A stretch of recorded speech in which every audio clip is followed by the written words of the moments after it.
Welcome to Dollcast with Kelly Cadigan. I know you guys are going to tell me I'm crazy, but I think all gay men would benefit from a gender transition. Brianna Wu. Do you know who Brianna Wu is? It was people online. I just asked you about Brianna Wu, so I don't know who she is now. Schyler Bogart. More confused on girls or boys would be a better fit for me, and when you're bisexual and you have the potential for either, you gotta parse that out a little bit. And TafTaj. Having your story heard, having people empathize with you on that kind of political level, I think is really hard to do. It's the Dollcast. Mostly normal women. Hello, and welcome back to Dollcast, where real talk meets a touch of glam and plenty of laughs. I'm your host, Schyler, and we have an absolutely stacked episode today with some fierce topics and even fiercer opinions. But first, let me introduce the brilliant and ever-entertaining crew who make every episode sparkle. So, first up, we have the wise and mystical muse herself, TafTaj. Seriously, if wisdom had fragrance, she'd be the luxury perfume you wish you could afford. Welcome, Taf. Thank you, Schyler. I'm excited to be here. And so next up, we have the fun and eloquent Brianna Wu, a woman of many talents. She can win a debate and plan a Mario Kart strategy all in one breath. How's it going, Bri? You know, the most embarrassing thing that ever happened to me is my niece completely destroyed me at Christmas last year at Mario Kart. And I'm just like, bitch, I have been playing this game since 1994 and you're coming in here and beating me? How dare you, A? Thank you very much. I appreciate that, Sky. Ouch, a wound to the pride. I'm sorry, Bri. All right, and last but definitely not least, the spicy original homegirl herself, Kelly Cadigan. Known for bringing the drama and, well, spilling the tea, she keeps us on our toes and ready for the next plot twist. Kelly, are you ready to stir the pot today? Oh my God, always. I'm so excited. All right, so kicking off today's episode, we have our very first guest on the show, the iconic Plastic Martyr. You might know her from her viral videos where she shares her life and throws in some spicy commentary. But with the election on the horizon, today we're going to be talking politics, plastic's unapologetic advocacy, and why she feels so passionately about these issues. Plastic, welcome to Dollcast. Thank you for having me. Awesome. Amazing. So, welcome. Tell us a little bit more about yourself and what you love to share on your socials.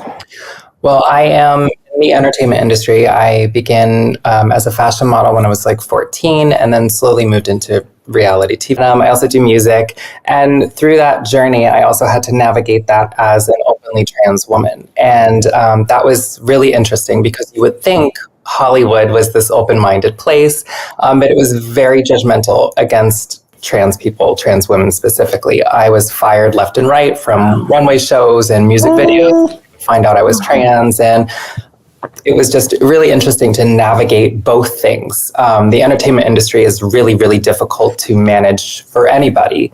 Yeah. Add on top of that, being a marginalized person, it's really interesting. So I kind of started doing more content talking about that. And then around 2016, when trans rights was starting to be more villainized and politicized by the far right, I began to push back on that and start to give my opinion on, you know, and as an actual trans person, how transitioning young and being seen by my family saved my life rather than hurt me.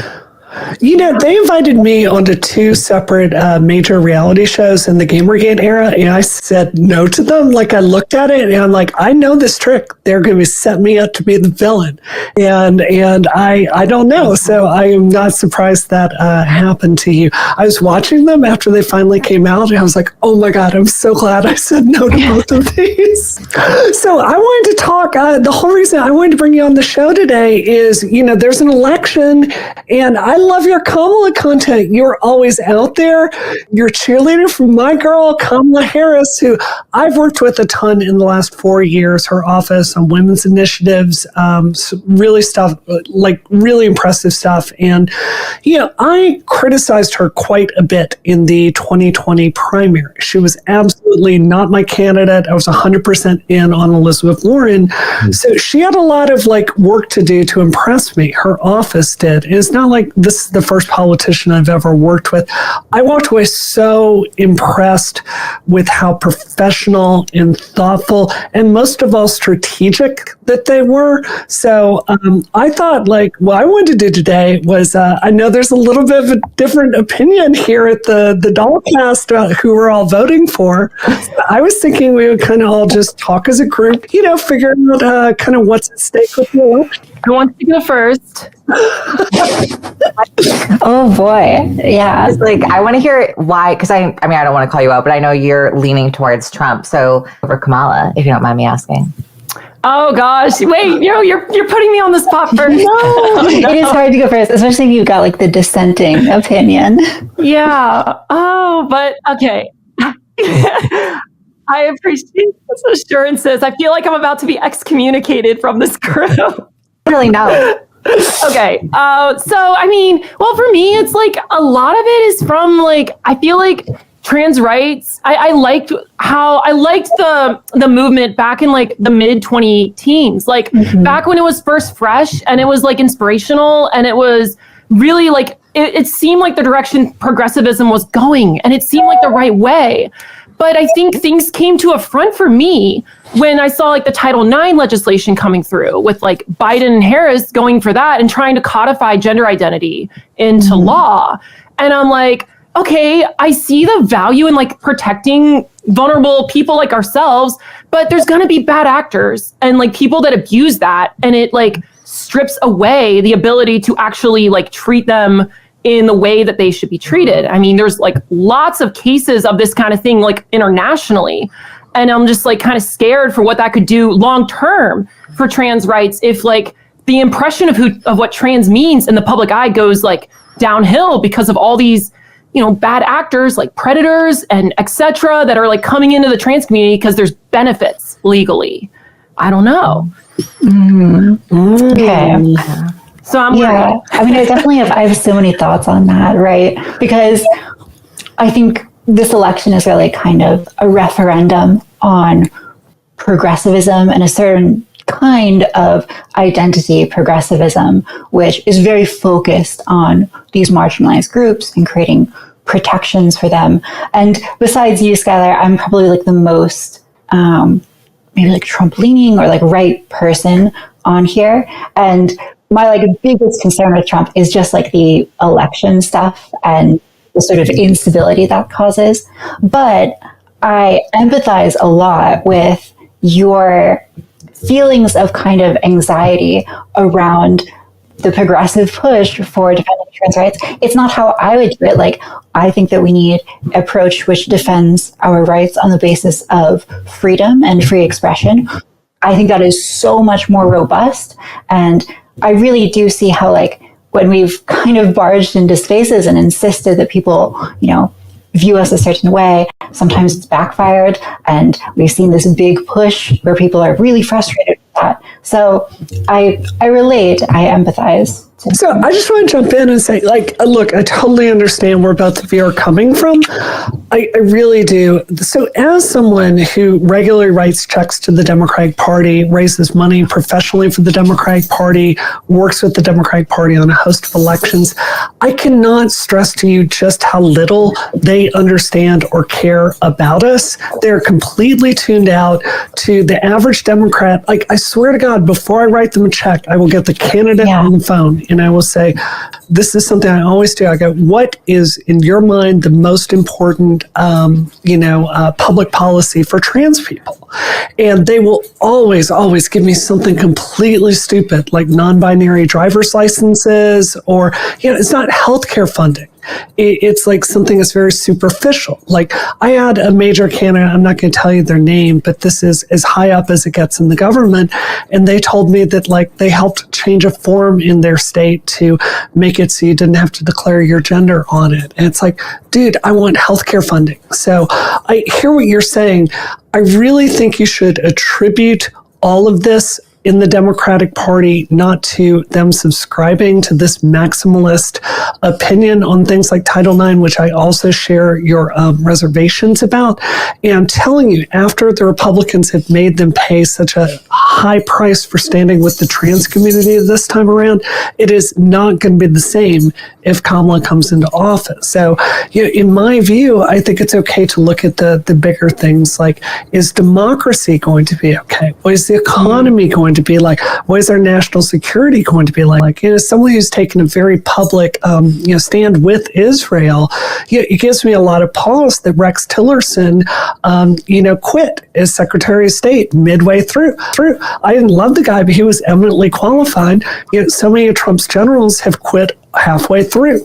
And we are seriously looking at a hot war with Taiwan, in the next 5 years, over Taiwan, rather. So, I think if you really look at this from 30,000 feet up, it just, I understand where you're coming from. It's just not, I don't think it's going to be as big an issue, in my opinion.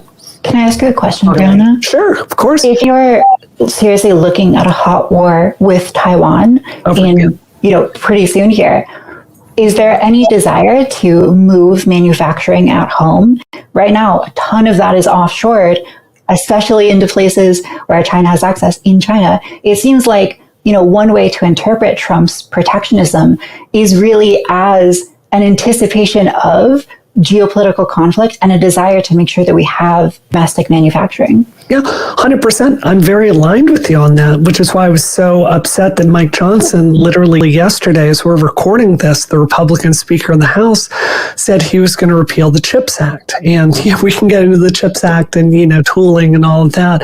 I understand it's not a perfect legislation, but this was trying to get something that's very much in our national security interest back here at home, because, we can't have a military if we can't have chips to operate it. So I really share that. And a lot of Trump's domestic agenda is someone that actually ran for Congress here in Massachusetts.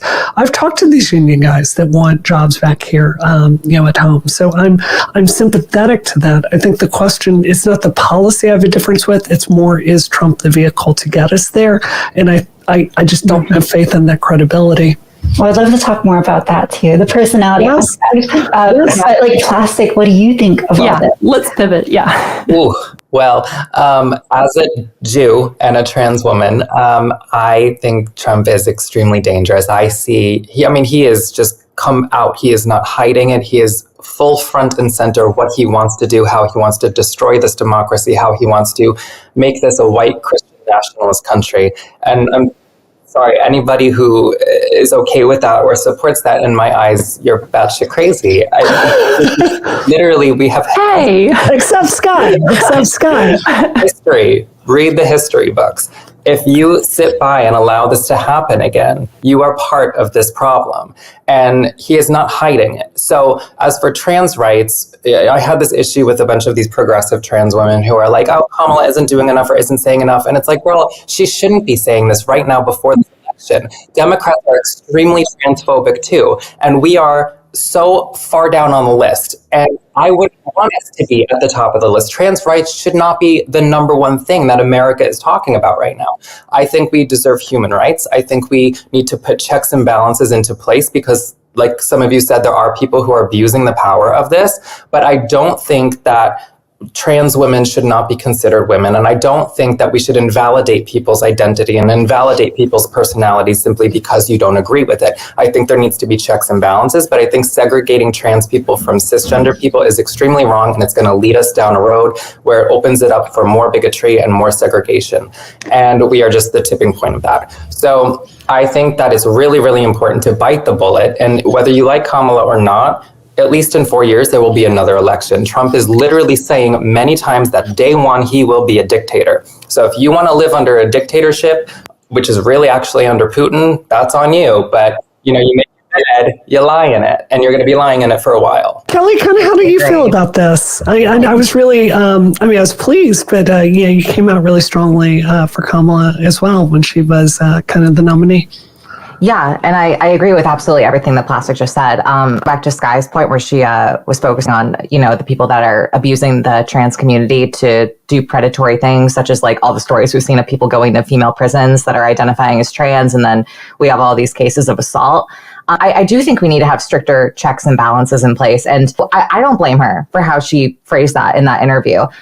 But like Plastic was saying, I really think we need checks and balances. And I know this is really controversial in the trans community, but I think a huge part of that is transmedicalism and saying that HRT is a requirement for an extended period of time, at least, before you can have access to female spaces, such as female prisons. And I think that would prevent a lot of these assaults that are taking place. Yeah, I think that's really fair. I think it's really interesting. We've got 5 trans women here today, and all of us, if I'm understanding everyone right, like all 5 of us agree that this maximalist view on trans issues, this isn't what we want from the Democratic Party. Does that sum up how all of us are feeling today?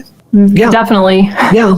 What about you, Sky? How do you kind of? Yeah. I just think as much as I would like to believe that we could make policy on gender identity, when I look at the real world examples, I just don't see it being tenable. It's maybe that's distortion from the media. I think any case where there's a bad acting trans woman, or in some cases, better described crossdresser acting out that's getting called trans and then causing problems. You have the Sal Grover case thing that's happening in Australia. That's just awful, but it's not the US. But the point is that that kind of thing is just one step away if we're pushing gender identity in law. Yeah. And it's I don't know what the right approach is. I don't have the magic ingredient, but you can't enforce passing in terms of there's trans women that are a lot like women. And then there are some that just, for better words, aren't necessarily. Yeah. And it's I feel it's part of the right vision is to understand that there's people that aren't going to accept that.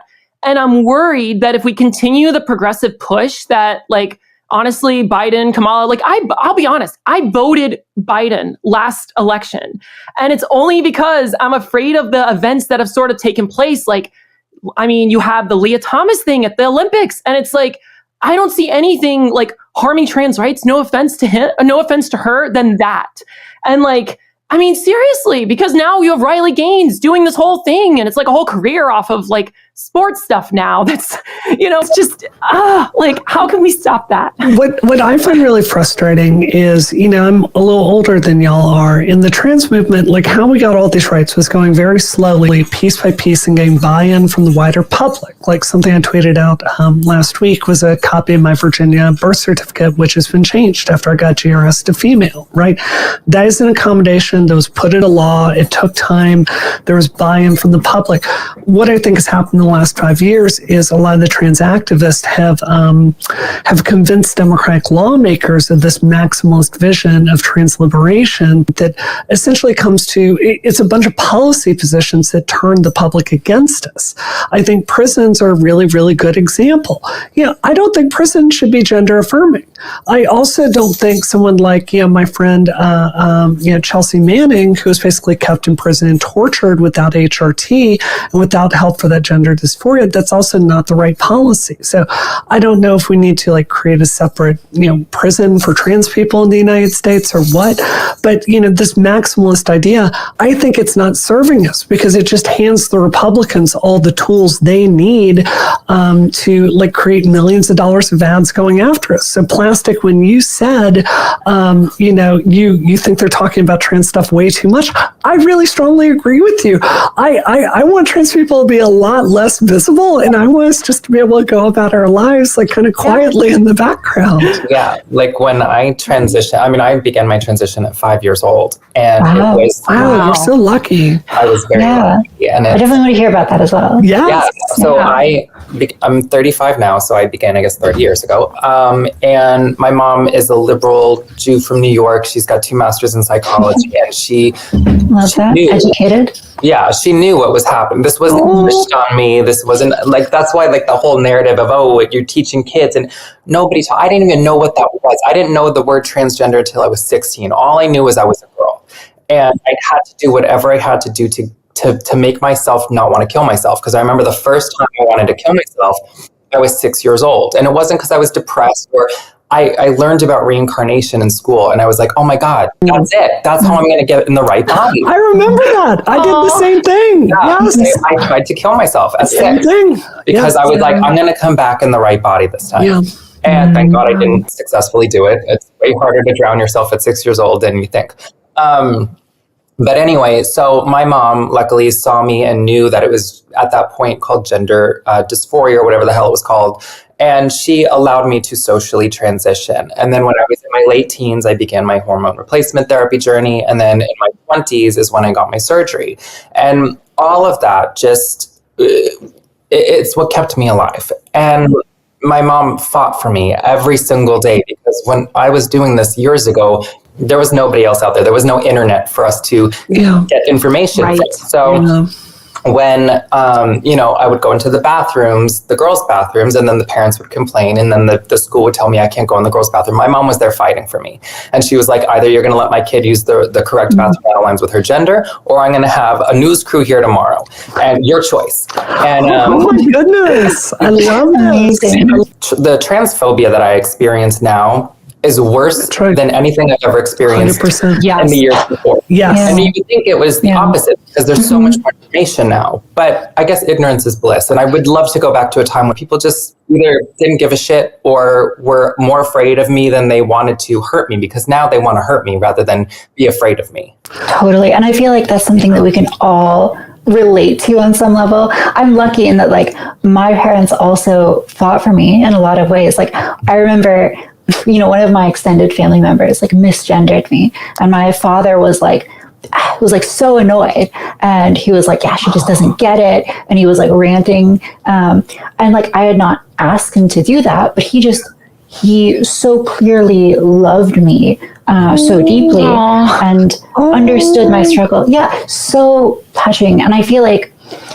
what I'm hearing from like everyone, even though people are maybe disagreeing, is that we're all united about wanting a better world for people like us. Yes. And I'm so frustrated sometimes when, I look out into the internet space and I see that people who are, maybe a little bit like transcritical or not progressive, I see them like selling out to conservatives and to gender critical people, because it's so easy to do that. It's so easy to just be like, I have a slightly different opinion. These people will give me attention for that opinion. I'm just going to get like, I'm just going to take advantage of that. But at the end of the day, like you and I, Schyler, and you, Plastic, like we all just want the best for us. Yeah. And we all have a united target on our back is the thing. So like, difference of opinion on political people or not, we still have that same target on our back. It's so important.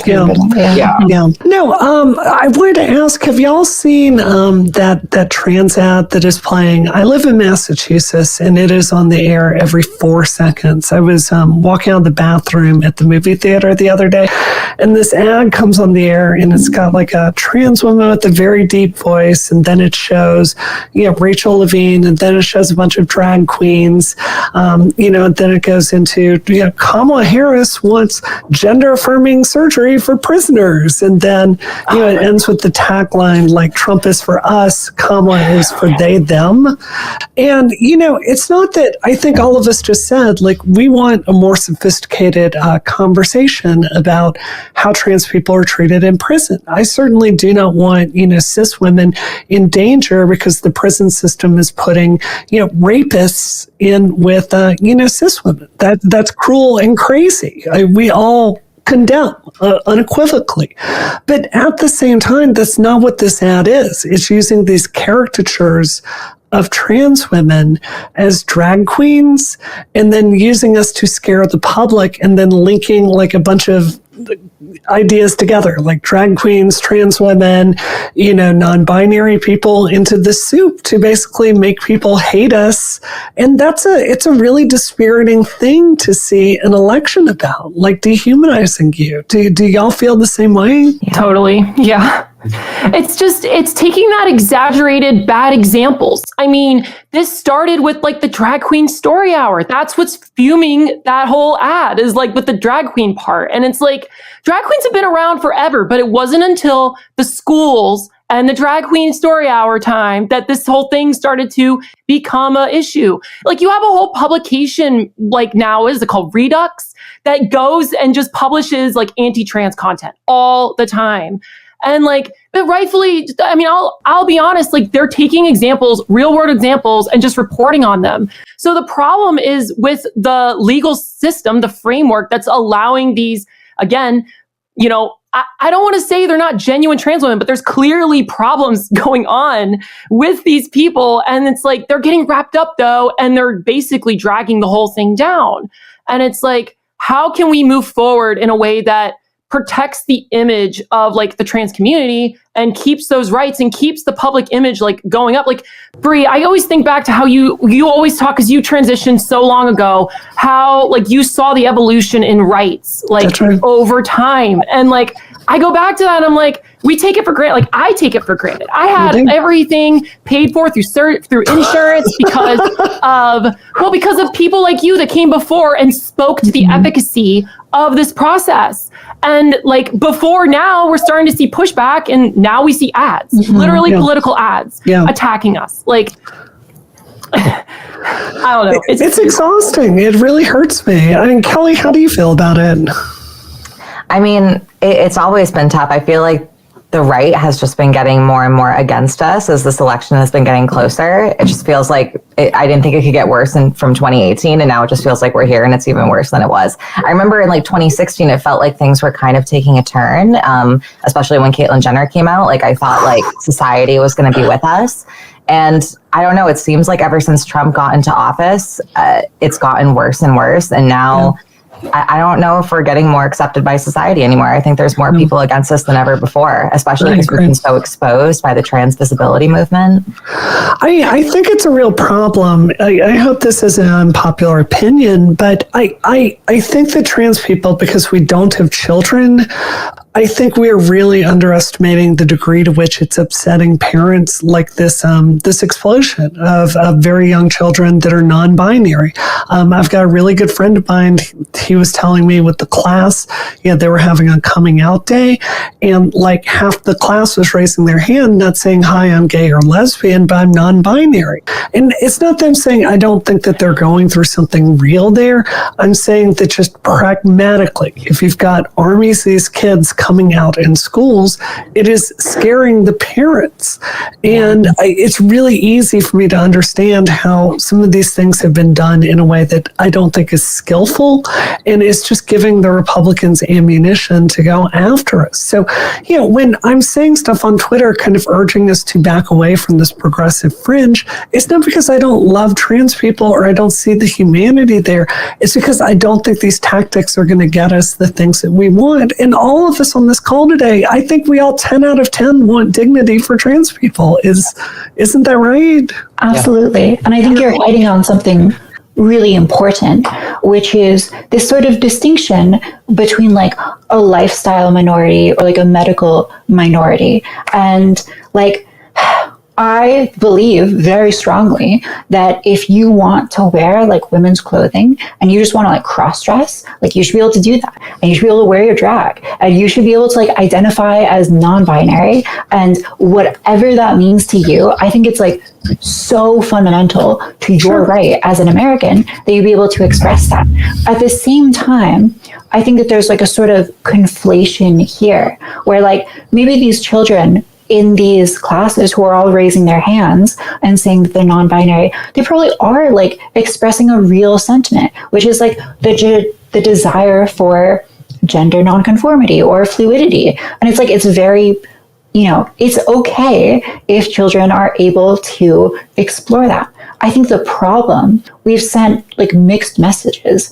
And one of those messages is that it's like totally that we need to transition because there's medical need. And so like plastic, when you're talking about like, I would kill myself if I wasn't able to transition, that is an intense need, which goes so far beyond just, like, I like the color green, right? I'm wearing a green dress.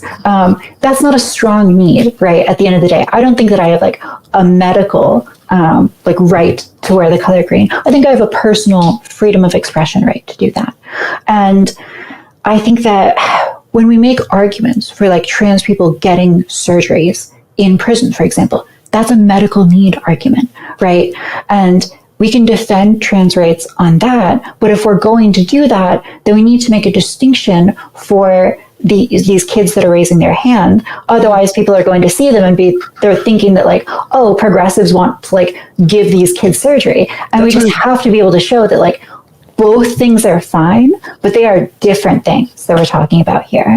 I do feel like they have completely blown out of proportion the whole like kids are being confused by this thing. I think that is a tool that the Republicans have used. It's exaggerated for sure. It is. When I was a kid, one of the most euphoric feelings I remember was in high school. I had this one teacher who said to me day one, "What are your pronouns?" And I was looking at him like in my head. I'm like, "What the fuck are you talking about?" Like, because the school was just, they, misgendered me in the yearbook. They, refused to call me she, her. They were just horrible. And this one teacher was like, "What do you want to be called?" And I said, she, her. And I didn't even know that was like an option in the school. And he addressed the entire class and explained to them what transgender meant and that I am to be called she, her.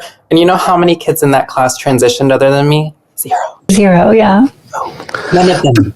Well, no, I was just saying that probably, I'm assuming that maybe made you feel like an outcast, or did that make you feel uncomfortable at all? No, it made me feel so seen, and it made me feel safe, because I was like, this teacher has my back now. And now if any other kids in class bullied me or were like, you're a boy, like I would go to him and he would address it.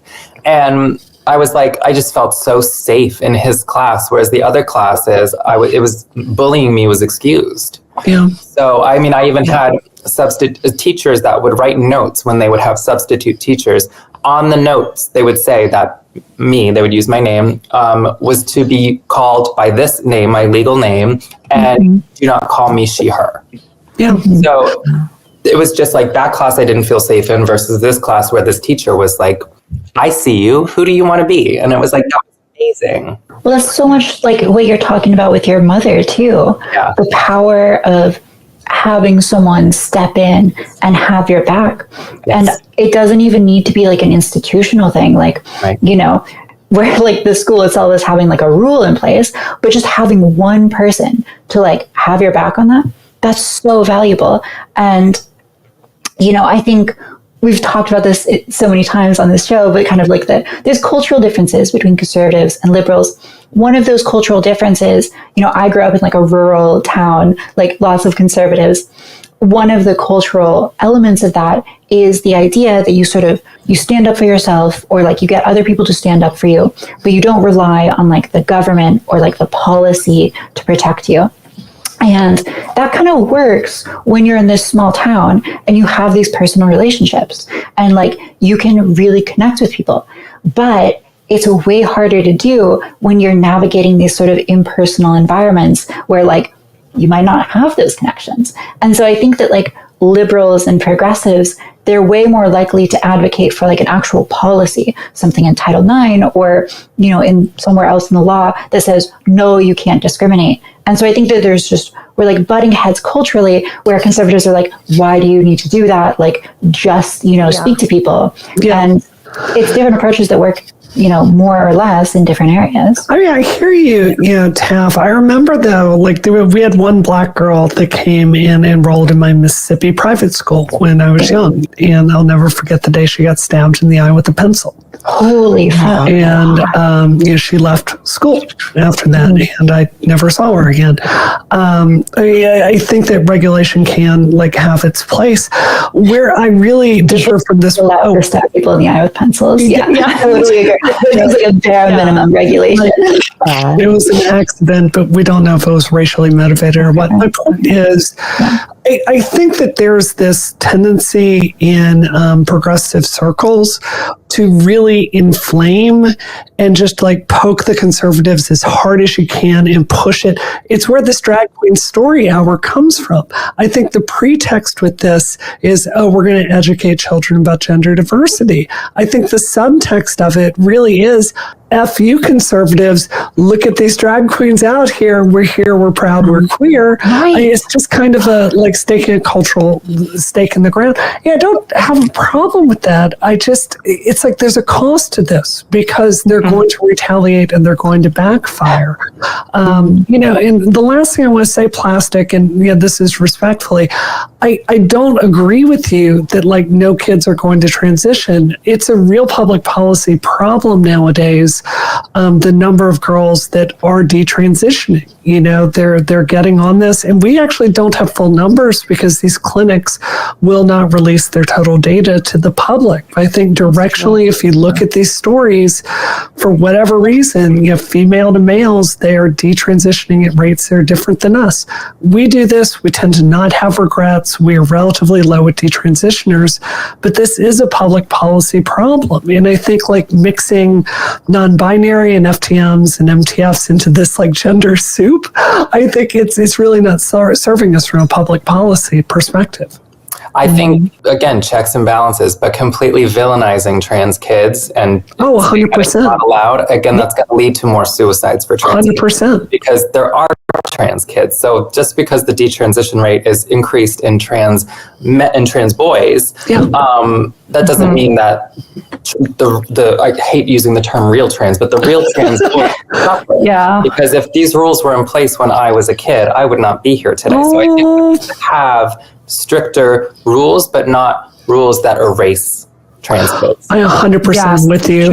Go ahead, Sky. Okay, yeah. Sorry, I'll just jump in. I so agree with what you're saying there, Plastic. Like, I think the like unifying force here is that we recognize that males and females respond to different things. And it's like one of the things I've seen is that like females can tend to have more of like a social connection to how they make their decisions and their identities. And this can feed into some of the like problems of like trying to escape like sexualization when they're going through puberty or something. And then they take on this trans identity, go a little too far, and then they detransition. And it's like, that's the issue, is like, we got to start treating cases individually, like how they are, and recognize, like you said, there needs to be a pipeline or some kind of gateway or pathway really for trans kids, for youth that are in this space, know themselves and are questioning their gender and saying like, I think this might be me. Like, can I get some help? And there should be a way for them to proceed in a supportive environment. And that's what, like, I think what we're all coming towards is like a solution for better medical care. And that's what we're really like trying to look for in this. And it's just a matter of figuring out, what does that exactly look like?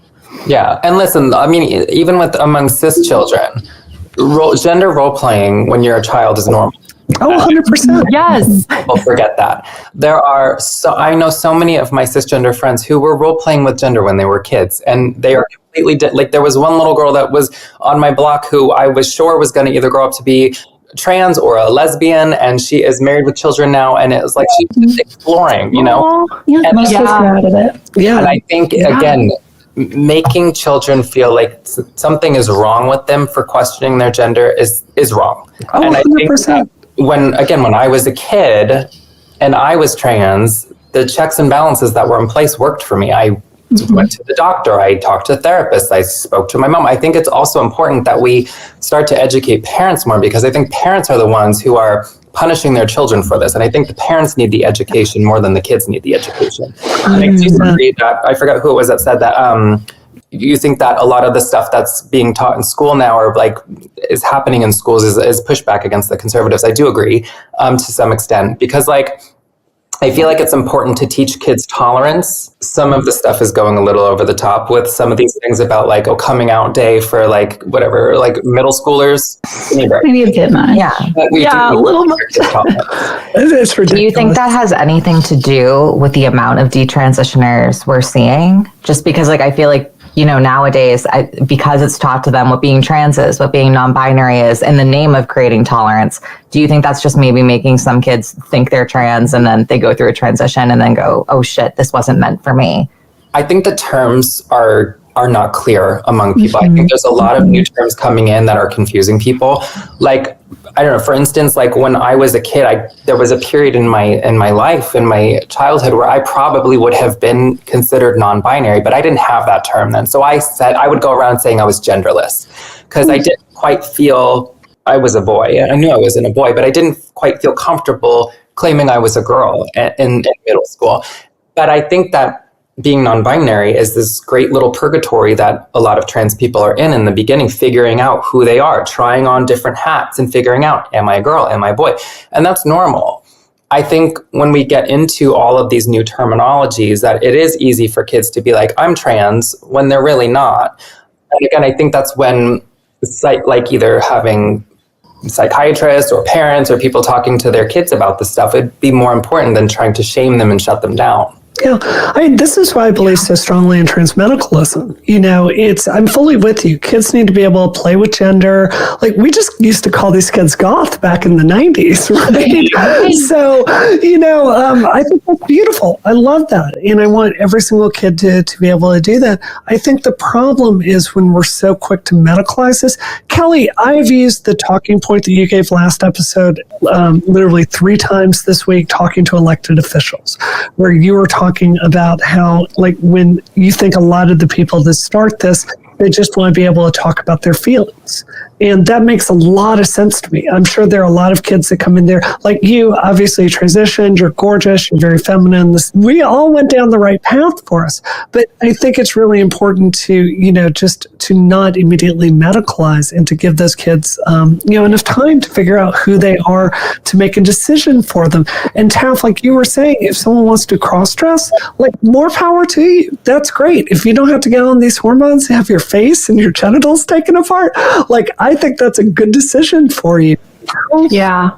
Do you not think there's a place to, sorry, I was just going to ask, do you not think there's like any room for maybe, quote unquote, I hate phrasing it this way, but setting a kid on the right path before they get into like cross-dressing, like maybe being like, oh, maybe, boys don't wear dresses, and maybe for a while trying to like say that they can't do that stuff. And if it is consistent, then maybe allowing them to do that. I'm not saying like a full-on tell your kid no for the rest of their life, but maybe just try to set them straight before they have to go down this trans path or cross-dressing path, because it's not like an easy life, I feel like, again, that is the parent trying to, in a sense, make that kid in their vision. If your kid is showing signs of gender diversity or whatever, and you're trying to stop that, I feel like, again, that's the parent trying to prevent that child from being their true self. My mom, when I was young, for instance, I wanted to go to school in a dress, and she gave me the option. She said, you could go to school in the dress and kids may make fun of you, or you could dress like a boy, and when you come home, you can put the dress on and be safe here. And she gave me that choice. And I said, fuck the kids, I'm wearing the dress. And I went to school in the dress. But I think giving the kids that option, instead of phrasing it like boys don't wear dresses, I feel like you should instead phrase it like, people, let them know the truth of what will happen if you go out dressed as a girl and you're a boy. People may make fun of you. You may be called names. Is that something that you want to do? And give them the choice, but rather to tell them that they're wrong for that, I feel like puts it in their head that there's something wrong with them. I feel like all of us probably, when we were younger, probably experimented with gender and really got that message right away that it was wrong, and we were punished, or at least I did. Like, I will never forget when I started, like, my parents obviously physically punished me in some really difficult ways, like when I would, experiment with gender. And then I remember I would try to turn things into accessories, right? And my dad would just hit the roof and start screaming at me about that, because it looked gay, right? So I don't know if there's like a danger, Kelly, of like the kid not getting the message that this stuff is that this is what boys do, or maybe I'm naive about that. I don't know. Well, I don't know if I just see like too much like conservative media on my page, but like a lot of people would say that like, oh, you're grooming your child if you allow them to wear a dress. dress, or Yeah. that How is it not predator. grooming if your child wants to wear a dress and you tell them no? That's also grooming. You know what I mean? I feel like we have to start listening to the child more and seeing who this person wants to be. Kids are not stupid. I'm like so sick of people acting like kids are dumb and that they're too young to know. Kids know who they are, and we all try out. Cis, trans, doesn't matter. We all go through different phases in our life. Allow that child to express themselves and guide them through that, protecting them, but don't limit them. Yeah, I feel like it's so hard because it's like, how do you tell based on those types of things we were talking about, like wearing dresses? How do you know that child wants to actually transition, or is just going to grow up and be a regular gay guy? Like, I think there's like experimentation. Like, we all acknowledge there's experimentation. And I think what it comes down to is like, when I think about it, like, how am I confident that transition was right for me? It was time. I gave myself time, and like the feelings did not go away. They were persistent. And that was what kind of informed me, like, hey, this isn't going to change for me. I need to make a decision on how I want to set up my life for like the rest of my future. Do I want to be a depressed man, or do I want to like be the woman that I really want to be? And it's like, I needed time to figure that out. And it's like, what we want to do is somehow like hit that sweet spot of giving them time and space to figure this out, but also not too much time that they're going through puberty and having all those masculinization effects happen before like they're ready to. So it's a hard balance. Can I ask a quick question? Was there any point where any of us, like at any age, if someone said, hey, you can be a girl, you would not have just said, yes, absolutely? I mean, would y'all have had to think about it? Because I wouldn't have. No. Yeah, not me. Conservative household. So I think, Sky, what about you? I would have thought about it. Like, if I'm being perfectly honest, yeah, like I didn't know, I wasn't fully confident in that decision because I didn't know what life would look like exactly as a woman. I needed to like approach it in parts, especially because like, I don't think HRT or like transition is necessarily an all things equal path. Like, I think there's risks to long-term hormone usage that we may not know all about, but it's like, I just don't really think you can look at transition as like an all things equal decision. But did you know that at 5 years old though? Sure, if someone said like press a button and you turn into a girl, what would you say? 5 years old. Oh my gosh. Okay. Well, this hypothetical, like, sure, with no consequences, but like, that's not life. Like, but you don't know. No, it's not life. Yeah. I think I get the hypothetical, I think, which is just like, what was your natural impulse towards? And, you know, did that turn out to be correct? Though, you know, and Kelly's talking about this like grooming thing. And I think the problem here is really just that there's really mixed messages from the sort of progressive trans side, where again, like, I think kids should be able to, you know, express themselves and experiment and do those things. And I don't think that necessarily we have to like put them on a medical path as a result of that, right? I think you can just experiment without going down the medical route. And one of the problems is that one of the ways we've advocated for ourselves is by saying like, you know, I don't know if you had this experience. I had this experience where I was a gender nonconforming kid. I came out to my mom and I had months and months of conversations with her where I would go to her and I would make these appeals based on science. And I would tell her, listen, this is what the studies say. Like, you know, it's really going to work out for me. And I did that for months. And it wasn't until I like broke down crying in front of her and showed the depth of my emotion on the issue that she really was able to connect with me. And we made plans to drive 6 hours out to, you know, a city where they'd have an endocrinologist that could work with me. And that was so important for me to advocate for myself. Yeah. But I also recognize that in advocating for ourselves, sometimes we create this impression that if any kid has like gender nonconforming behavior, that means that we need to like get them on this path to medicalization. And that's just not necessarily true. It needs to be handled delicately.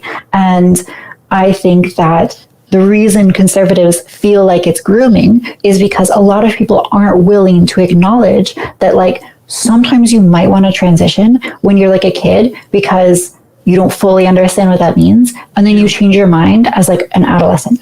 That wasn't the case for me. Maybe that's not the case for most people, but it's important that at the very least we have like an expert, you know, a doctor who is experienced in this to help give guidance, and frankly, to feel like they can help give that guidance without having the political pressure from their peers to just like sign off on everything. And so that is so hard to get, but it needs to happen. And as soon as we have that, I think it's going to be so much easier to just say like, yeah, kids can experiment with gender, totally fine, because that doesn't necessarily mean that they're going to be put on a medical path, and we can trust the system to make the right decision. But I think where the issue comes in and why some people call it grooming is because, do you not think allowing that experimentation could eventually lead down to a medical path in the future, whereas it wouldn't have before? Apologies, we'll edit this out. I'll totally edit. No, I'm going to keep it right now. We're just going to slow low. Getting that orange, it's going to be beautiful. Yeah. No, I mean, I don't think so. I think it's unlikely that if you let a kid, you know, play with their gender, you know, wear different clothes, that's going to necessarily mean that they get on this medical path. I think that if you talk to a doctor, I think you start putting them on this medical path. And I think sometimes the messaging from the community is not very helpful, especially if the kid is having doubts. A lot of times the message from the trans community is just like transition harder. It's like get more surgeries. And that might not be helpful for someone who really is having doubts and doesn't understand that, like, you know, it's totally fine to have experimented and to decide it's not for you. That's also okay. It's okay if someone wants to detransition. And I think some people even feel like they're locked into transition because, you know, they've made all these arguments, they've put in all this work, they've demanded everyone around them change their pronouns. And now they're like, oh no, if I go back on this, like, I'm going to look like a fool and I might hurt like other trans people. Right. That shouldn't be the case. Like, you should be able to. Don't you think some of that Taff is like, you know, this Trump University scheme that came out? You know, everyone that went to Trump University, like, said initially, like, oh, it was the best thing I ever did. I got so much value out of it. And then the lawsuit comes and these same people are testifying like, yeah, it was a scam. I think right. Cost fallacy with a lot of trans people, like, especially that one dude that got a vaginoplasty and then like decided to detransition. So tragic. Got a lot of sunk cost at that point, dude. So I agree with you 100% in there. We need more room in our community for people that detransition. Like, not everyone that does this automatically becomes a Chloe Cole and like a grifter trying to like, hurt our rights. That's not the case. And we need to be able to platform these people without having them like run straight into the arms 100%. Of like the craziest like gender critical person who is just going to give them a microphone. Yes. Like, we actually have to have conversations about this and not just shun these people. 100%. Plastic, how do you feel? How do you feel? Yeah. About which part on that? Yeah. Just jump on in. Well, so I'm still in my head on the on trans kids, because again, I think that it's like really important to also, because like each trans person's journey is unique to them, you know, and I've had two really close friends of mine that have detransitioned, and both of them ended up transitioning back to female. Oh, wow. They were assigned male at birth, transitioned to female, and then mid-transition transitioned back to male, and then transitioned back to female again, and now are completely happy as female. And like the thing with that is that a lot of both of their backgrounds were conservative families were shaming them. So that was what was responsible for their detransition. And I think that we're not crediting that enough. I feel like we see detransition stories and we're like, oh, they immediately regretted it. We're not thinking about their home life and who was whispering in their ear, and the fact that it was conservative rhetoric that was shaming them. I do feel that, yes, in some instances that it's probably best that we maybe set, like I said, stricter rules or checks and balances for kids going on the medical path. But also, I don't feel like we should be able to overstep that. I think that's something that should be between the trans child, the parent, and the doctors. Because like for me, I'm glad personally that I didn't go on hormones super young, because I ended up getting the vaginoplasty, and I had a lot to work with, and I made my results much better. And it made my Yes. Congratulations. Very happy with congrats. that. Whereas like there are other people who went on very young and did not have a lot of growth, and it made their surgery much more difficult. So there are pros and cons to both. Yeah. Again, I wouldn't want somebody to tell that person though, no, you can't do that, because I didn't do it and I don't think it was right. Like, you know what I mean? I feel like we're overstepping a lot here by feeling that we have the right to decide for other trans people how they transition. Yeah. I it's just, oh God, I gotta start a little bit of a public fight today. I agree with you that that's a huge portion of it, but I also think some of these detransitioners, I think they're crossies that find out they just don't like the effects of hormones in their body. Like take Ray GP. I'm sorry, that dude is the most obvious crossy, like transvestic crossdresser on the entire planet. Like he says he's on estrogen forever. It's like, what, 2 milligrams or something, so you can make sure to like jack off the entire time?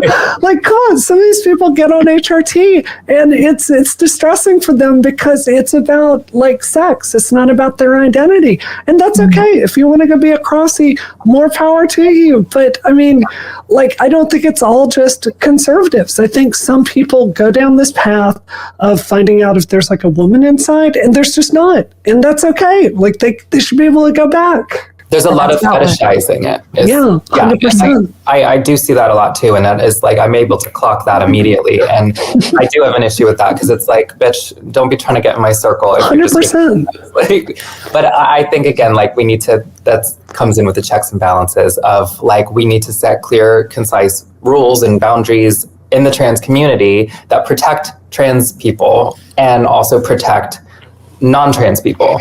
And hopefully we could get to that point. So true, Queen. I agree. Yeah. I mean, yeah, and not necessarily to like muddy the waters, but I think that it's complicated too. Like you could have people that there is a sexuality that goes with their transition, but it's not the motivator. It's not why. There's a conflict born out of it. I mean, that connects to my experience. Like I definitely would say, like for me, like I have some of that autosexuality, but that's not why I transitioned. I transitioned because I couldn't be happy as a man, as a male in society. And it's like, does that mean like, you know, because I share some similarities to Ray GP that I couldn't transition? No, it just means that there should be standards, gatekeeping, just like we're saying, but I'm just trying to, you know, build on that standard and say like, there's a lot of nuances and individual components that go into transition. And I think the bottom line that we're all reaching here is that there needs to be some criteria and time to figure those things out and to like work with that individual to really assess, hey, do you want to be a woman at 30, 40, 50 years old? Because this stays with you. You know, you do this and it's a direction you're moving in your life. True. And you got to be signing up for a lot more than, I don't know, some short-term sexual fulfillment or whatever, you know, is motivating some of this, you know, group. And so it's like, I just think better therapy and more knowledge on the effects are really what like need to be proliferated and understood so that we don't have, like you all mentioned, certain detransitioners that, you know, platform and then speak out against it. I mean, I saw this firsthand at the GenSpec conference that I went to that was like, Chloe Cole, actually, she wasn't there. I don't think she was there. But like other detransitioners were there. Prisha was there, a different one. And it's just like, when you see the harm on them, like they clearly weren't good candidates, but they were pushed in this direction. So there needs to be some reforms. And so I'm kind of sympathetic to what they're saying. I just want to make sure we minimize the collateral damage as these voices come forward and that, you know, we see that transition does work for some. It's just a matter of figuring out who that is and understanding, like, you know, in an individualized approach, how to help that person arrive at that conclusion.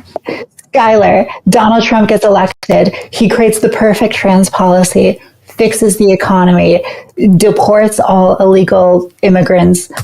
This is This is your dream. What's your ideal if Trump gets elected? Oh God. I don't know. I mean, it's definitely, I'm not concerned about immigration. Like illegal immigrants aren't a problem for me. Okay. That's not a problem for me. I got a problem with that. I don't have anything to really speak on there. I just don't have a lot of knowledge on that. Yeah. But when it comes to, I guess, like trans rights, like I would like to see like a sort of a return to kind of what things used to sort of be. And so what I mean by that is like not all the way, but like partially back from like funneling trans women into women's prisons that aren't transitioned or convicted with sexual, issues. And then like things like that. Like I don't want to see that happening because I think that's where like, things are kind of rubbing up against, the political or like the society's viewpoint of trans people. And so in terms of like weighing the sort of trans stuff that I know we've like talked a lot about versus all of the other issues going into the election, would you say that in general you find like Donald Trump's, stated positions, it's we can get into it. Like, I don't know how much of his stated positions he like truly believes in or is going to enact. But, you're weighing these. Are you really seeing like the rest of his positions as being like maybe good, maybe bad, or like are there some that you like are generally in favor of? How does that weigh out? How do you do that?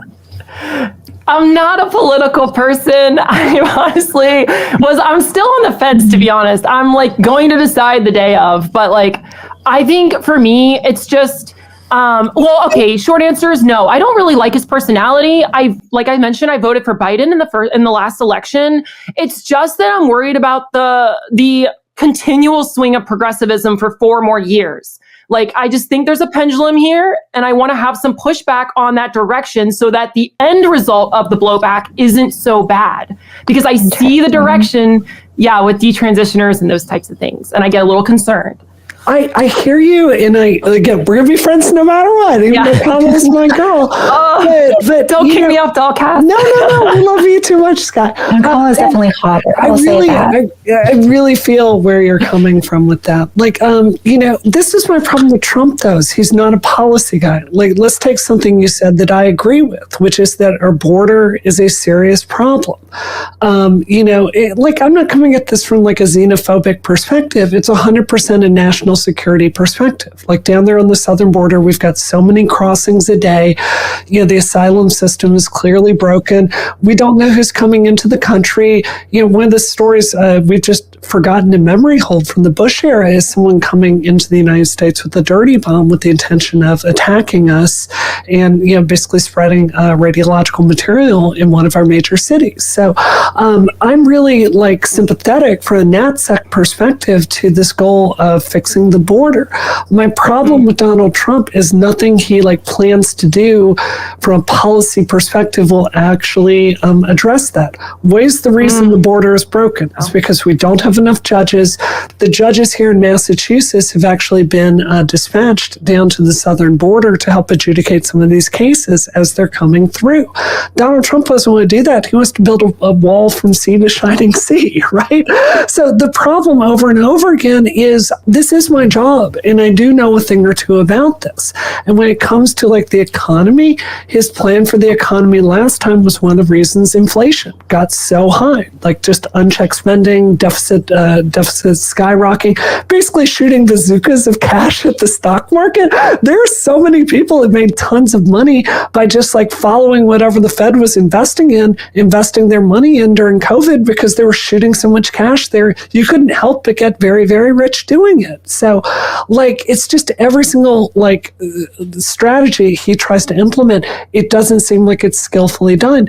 I'm with you on being frustrated with a lot of the progressive excesses, but it just seems like there's a real competence issue that goes along with getting the Republicans into government. And that's what pushes me away.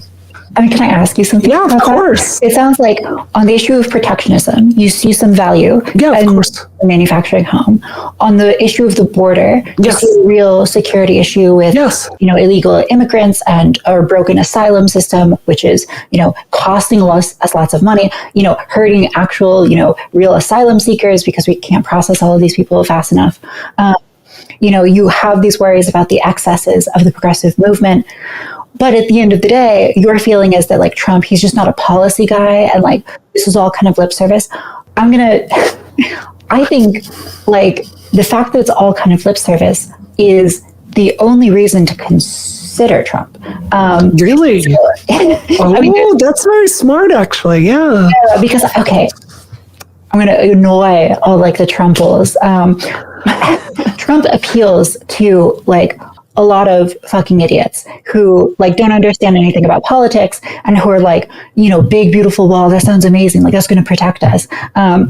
They like imagine him like walking into like a boardroom with like Putin and Xi and just like slapping his like fat orange cock on the table. And suddenly, American foreign policy is solved. In reality, that doesn't happen. And also in reality, like when candidates run on these sort of arguments, then they get into office and then they are much more responsive to wealthier donors, people who are more educated, people who are actually writing policy. I think that you can sort of see that there's a political meta which has developed where like the Republican Party is willing to run this candidate who is he's like narcissistic. I don't know if he really has like any deep values besides personal self-aggrandizement, but he gets votes. And the Republicans who are powerful and who have money understand that if Trump gets into office, this guy who doesn't really have a ton of strong opinions of his own is going to be able to sign off on policy that they've carefully crafted. Yeah, and so I think this is what crypto wants to do. They're a perfect example. This is what Elon wants to do it 100%. And I think if you look at his presidency, in 2016, I think that that's what you see for the most part. Like you're right. He was inflationary, and I certainly cannot give him credit for that.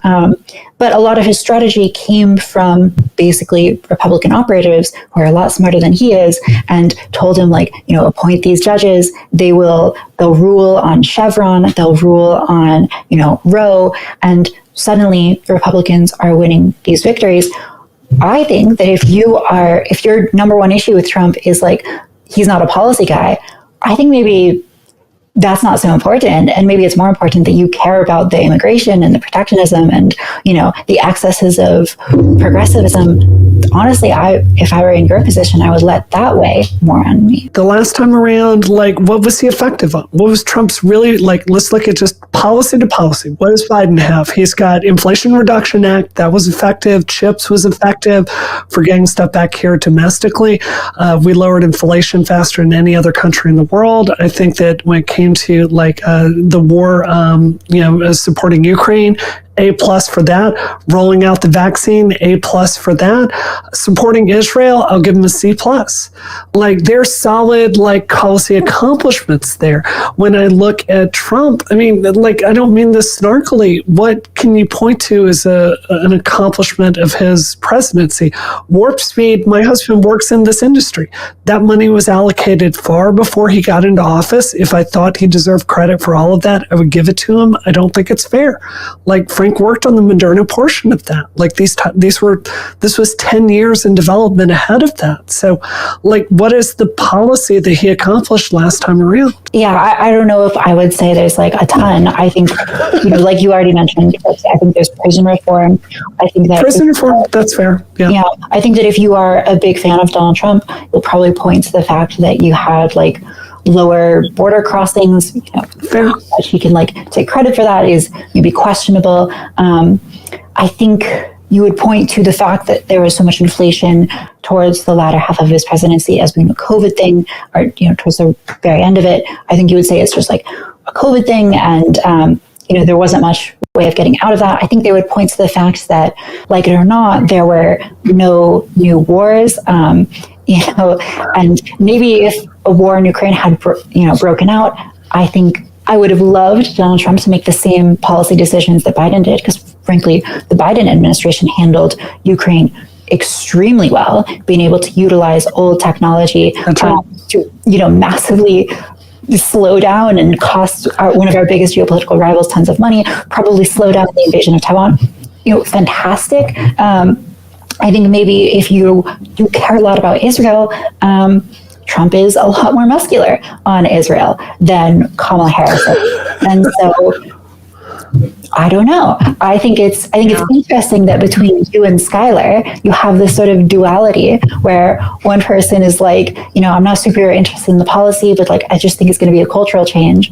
And then Brianna, you're like, I'm only interested in what he says policy wise. But it seems like you might align on him, at least in a perfect world. Oh, of course I do. And I'll say too, election denialism, really bad. Yeah, really. That's my number one thing. Yeah. Play against Donald Trump. I did not like his trans ban in the military. Nope. That whole thing. There you go. Because so I was kind of okay with it until I found out that it was all unilateral across the board. I thought it was just combat, but it was non-combat and combat. So even intelligence roles that had zero impact of being on medication or whatever are impacted now. And it's like, I don't really want to see that, but it's like, what am I left? This is where I really just don't like the two-party system. My real problems lie more with the structure of our politics than it has to do that produces these, these candidates. It's that's where I'm just and I think we can all agree on that. Neither of these candidates are perfect. And it's I feel like this is the, lesser of two evils type of thing again. And it's I don't know. It's I will say too, the other thing that has me going for Kamala is that it looks like the House and the Senate are projected to be Republican, which makes me scared if, it's all Republican. A lot of legislation, Yes. And he already signed the most executive orders. I forget how many it was, but it was an insane and they have the Supreme Court. So. Can you imagine a Supreme Court that was more against us? Anyway, I want plastic and we need yes. Well, I'm 1,050 bajillion% against Trump winning. Wait, hold on, I'm writing this down. The number 1,015 billion%. Okay, we've got My ass will be out of the country before January when that happens. But you're Jewish. You can move to Israel. Can I come room with you for the trans apocalypse? Either. I don't understand. I know that a few of you are considering Trump, but I just don't understand how. I mean, he's so transparent and clear of how he will dismantle this country, and there is no benefit to it. There really isn't. He's going to destroy the economy. He's going to take away trans rights. He's going to undo gay rights. He's going to take away all women's rights that they already have. Roe is just the tip of the iceberg for that one. I mean, why would we want to even entertain that? He's even said day one he will be a dictator. Again, 4 years of Kamala is a small price to pay for another free and fair election rather than a dictatorship that you will just be. I mean, again, look at Nazi Germany. Did we forget about this? Do we really need a reminder of this? This is what dictatorship looks like. And even earlier, we were talking about that stupid anti-trans commercial. That's propaganda. That's what Hitler did with the Jews. This is what he's doing with trans people. We are the current target that he's using to manipulate his dumbass followers to vote for him. We are the big bad wolf that he's created. And that's what Hitler did with the Jews. We are the vermin poisoning the country. He's using the same terminology that Hitler used. And I am sorry, I just don't see a world where even if he had one policy that was a pro, voting for a Hitler wannabe. Yeah. He idolizes people like Putin. He idolizes Hitler. And his entire fan base pretty much is waving a giant fucking swastika. And then there's people who are like, well, I just don't know. I don't know. I think he might be good. Really?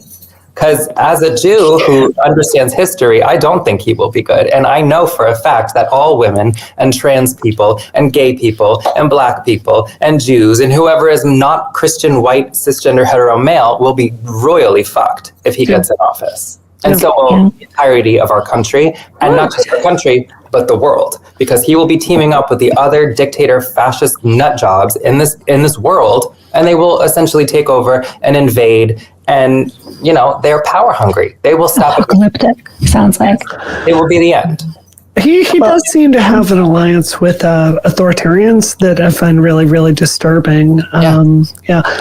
Kelly, you haven't talked for a while. I want you to jump in. What do you think, girl? Yeah. I mean, it's tough for me just because I feel like you guys are so much more educated on politics and all like this lingo, and like half the time it just sounds like mumbo jumbo to me. It kind of like on a lot of stuff that Plastic was sitting on, just like it's the very basic understandings that I have when it comes to like women's rights and Roe versus Wade, and just like how a lot of the way Trump talks about trans people does kind of remind me of Hitler. And I can just see the hatred growing more and more in this country, and just not feeling safe when I leave the house half the time. So to me, I'm just voting for the person that it stands for democracy and seems like they stand for what I think America should stand for. So yeah, that's just where I'm at. I don't, when you guys go into like details about like policies and like the Senate and stuff, like I have no idea half the time. But honestly though, I feel like I kind of represent a majority of Americans, because I think a lot of Americans are like me. Like we don't really know the in-depths of like this stuff. It's kind of just like we know what we see on TV, we know what we read on Twitter, and that's kind of how people are voting, I think. Yeah, I mean, there's this thing that's like, I can't remember where I heard this, but politics takes place locally. Like what you see around you, who your friends are, and what you like come into contact with, like that your world shapes a lot of like how you think about this. So like I live in like conservative land in Virginia, and it's like I get a lot of like disproportionately biased information from that direction. And so it's like I, in my view, like if it wasn't for Bree, I would think that Trump is going to just win in a landslide. And I'm kind of glad that it's more like even, because I'm like, I mean, I'm not even sure about Trump either. And like hearing Plastic talk, it's like, it is compelling to be like, yeah, maybe, Kamala is the way forward here. And I've just, been looking at the wrong things. I don't know. And I'm always an open book, and I appreciate hearing all these perspectives. Can I ask a really honest question, Sky? And again, like we're friends no matter what, but like January 6th, how do you feel about that? Because this was January 6th happened. I just worked the presidential election, and then exhausted. I just worked the Georgia, both the Senate races. I was so tired. I was so grouchy. And then the Republicans led an insurrection against the Capitol. I sat there and just wept openly that day. And I think, like, you know me well enough to know I'm not some crazy anti-Republican extremist here. My job requires me to work with the left and the right, depending on who contracts me out. And, I treasure constructive relationships with Republicans. But for anyone that's just an American, that was such an incredibly dark day to see people invading our capitals with zip ties, like planning to kidnap members of Congress and deny the election. I mean, how does that make you feel? Because I agree with Plastic. I think the Republicans will try that again and be successful this time, in my view. Well, I guess, hard to answer that because, I have no connection to, and I don't know anyone that was part of those riots or anything like that. But I kind of view it as more of a broader trend of radicalization that's happening in all sorts of spaces in our country. It's not like this is a Republican specific phenomenon. It was that day, but there have been far left radical things that have happened. I mean, you have radical groups on both sides, Proud Boys, Antifa, whatever. I mean, there's it's just where you are. And I will admit, yeah, that was a pretty depressing day I think most Americans saw that and were like, yeah, we condemn that. But again, you're not there, you're not prepared for it. All you're watching it from wherever you are and you're like, oh gosh, what's happening to our country? What is disappointing is that Trump didn't speak out more openly against it. I'm absolutely there with you all, but it's like, what we really need is to return to civility and dialogue and having open conversations about these things and make politics discussable again, because quite frankly, I'm scared to talk about it anywhere I go. And it's like, that's not a good thing. That's not the kind of culture you want here. And so Schyler, that's the kind of culture that Trump is grooming us for, because he's even come out and said that he will punish at lengths that have never been seen before, his words, anybody who was against him. And that goes for all the Democrat politicians and people in Senate and anybody who voted against him.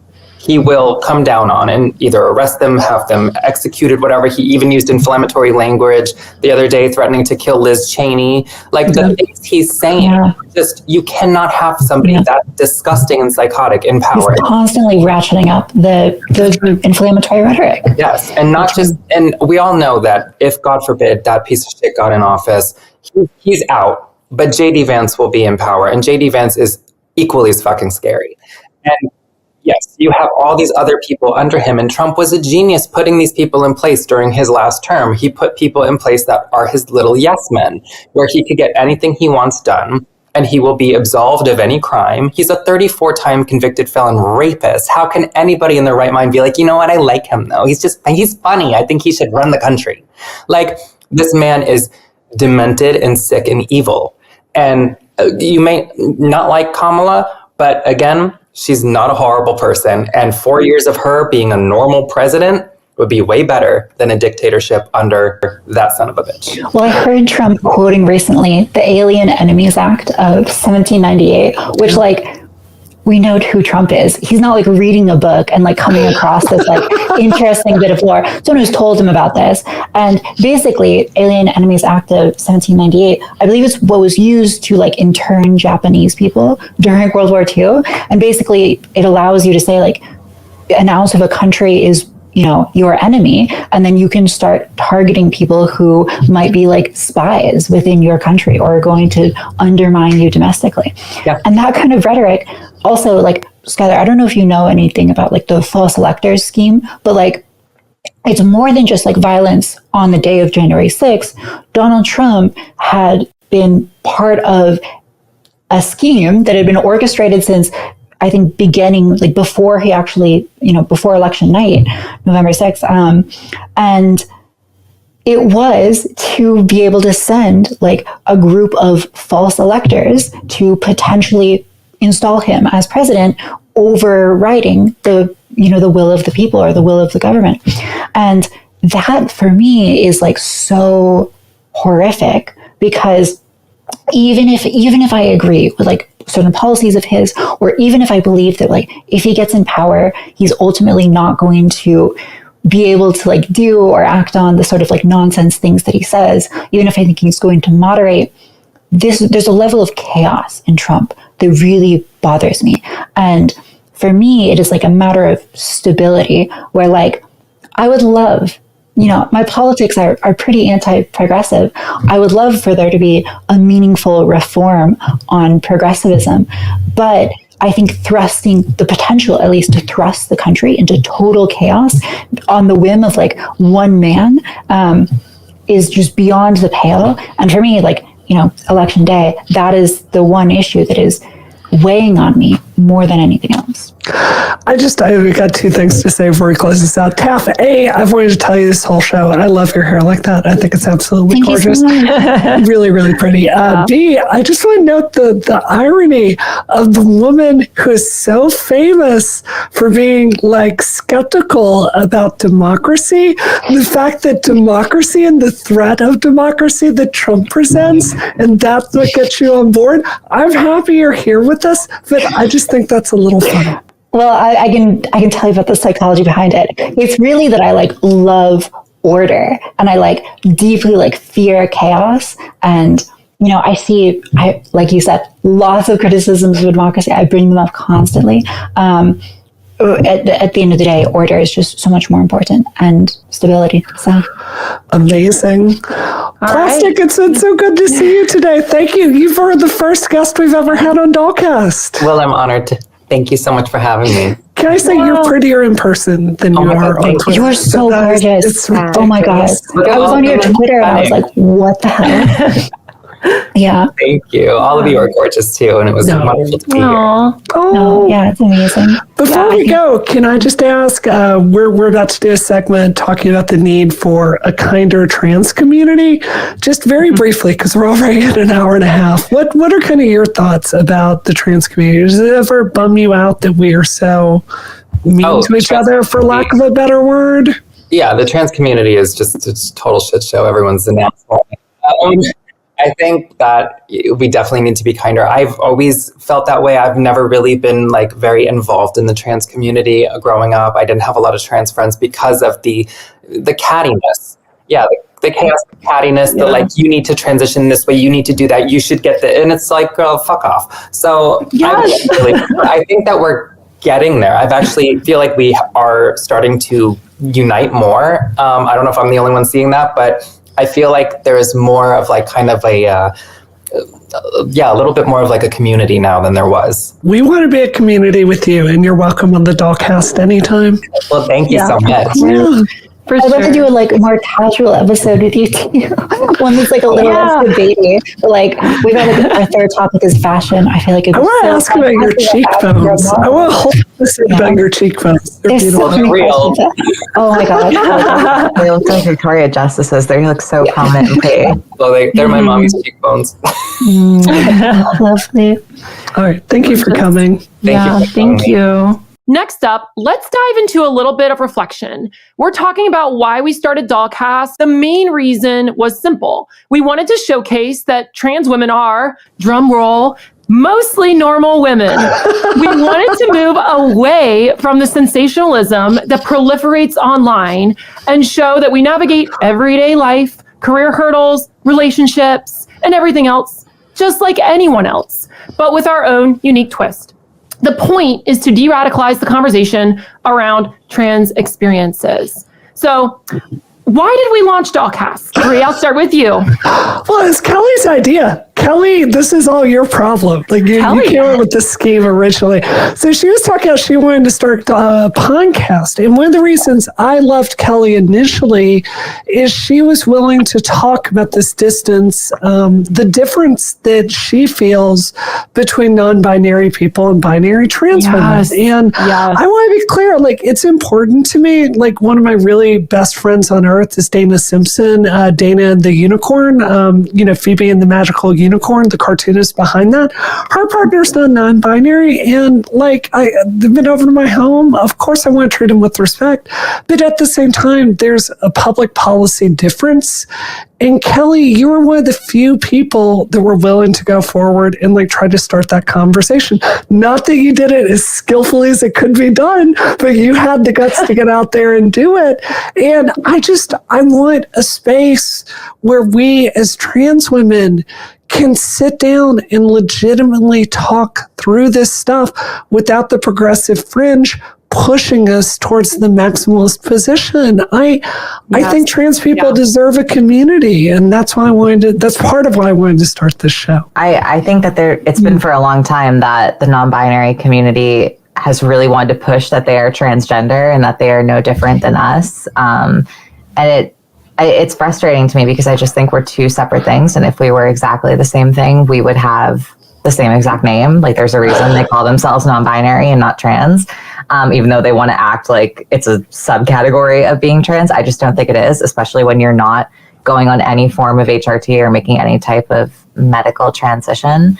I think a year ago, I definitely had a lot more hatred for non-binary people. I mean, you can definitely find clips of me saying that I just don't think they exist. I think it's that maybe I just don't have an understanding of exactly what non-binary is, or at least I didn't back then. Because when you lump yourself with being trans, it makes me think a transition is taking place, right? Because that's literally what trans is stands for.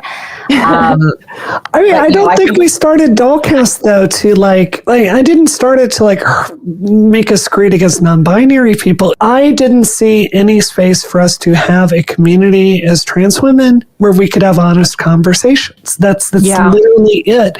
And what I am so tired of personally is this, all of y'all are my sisters. When we talk every single time the show is over, I feel energized. I feel happy. I feel like I'm talking to people that understand me, even if we don't all agree on stuff. And what I wanted to build was a place in the trans community people could go to look for meaningful connections with other people that were based more about what we agree on and what our shared values are, rather than enforcing this fringe progressive point of view on maximalist trans politics. So that was kind of my point of view on that. How do y'all feel? Yeah, well, I think it's funny that you say that, because in some ways, I feel like I'm coming at it from the opposite direction of you, Brianna, where like when I started like talking about politics, I leaned much more into a kind of like conservative worldview, and kind of like what Kelly is saying, where like she used to be like more down on non-binary. I think I was also like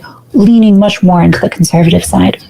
And I think when I look back on that experience, I feel like there was so much more opportunity to make an affirmative case for my own like existence and my own like personhood and rights, and also my own ability to like be so much more than just like what the progressive, you know, discourse has pegged us as.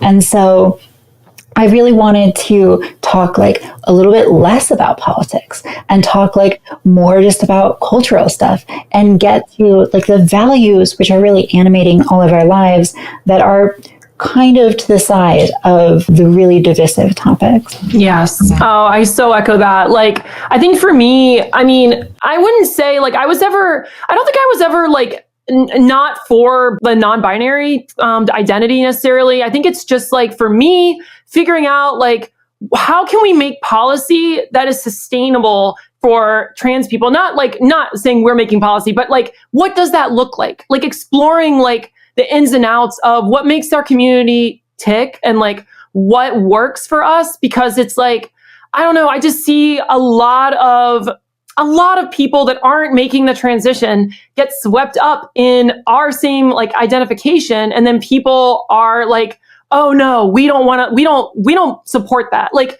I'll never forget when I was talking to a friend recently, and she was at her PFLAG, which is an organization that like helps, you know, trans people or gender nonconforming, you know, anyone adjacent in that space, talk about trans stuff and like figure themselves out. And there are people, she was like, yeah, there's like literally so many, there's about like a quarter to a half of the people have done nothing to transition. They're just completely regular like presentation. And they're like, I'm transgender. I'm really a woman inside. And they haven't done anything to transition. And no one wants to say anything negative because they don't want to hurt their feelings. But then like everyone's like, yeah, you're so valid. And it's like, but you can't make policy on that. And it's like, and I mean, I get where they're coming from, you know, it's like, they want to, you know, support them. They want to help them. But what does that actually look like? Is it just validating, or is it like, well, let's help you get a plan together, you know, get yourself independent and figure out how to transition. And so for me, Dollcast is that space to kind of help conceptualize and understand how to make transition work in like a tenable way. No, I fully agree with that. And a big problem I have, Taf, I suspect you are going to agree with this as well as you, Kelly, is there's a message out there that politics is the solution to any stress with transition, right? Like if you're not being treated well as a trans woman, well, the answer is just to wait to the communist future that is inevitably coming, where gender will be abolished and all this stuff is going to work. And it's like, no, you know, actually, if you're really depressed and transition hasn't fixed all your problems, maybe you need to go to therapy. Maybe you need to work on some stuff with your presentation if you are transitioning. And something I feel like your generation has really been cheated out of is that kind of outcome-focused community that will sit there. Like, I remember when I first transitioned, and this was, oh my God, this was a long time ago, but like you would go to a support group and there would be a form that you would fill out and would say like, give this girl you know, like feedback on her appearance, be kind and compassionate. And you would sit there and say like, okay, this is something you can do better, this is something you can do better. I think it's really hard today because we're not getting that basic culture that tells you how to integrate and go out there and live your best life, where it's not just about being a trans woman, right?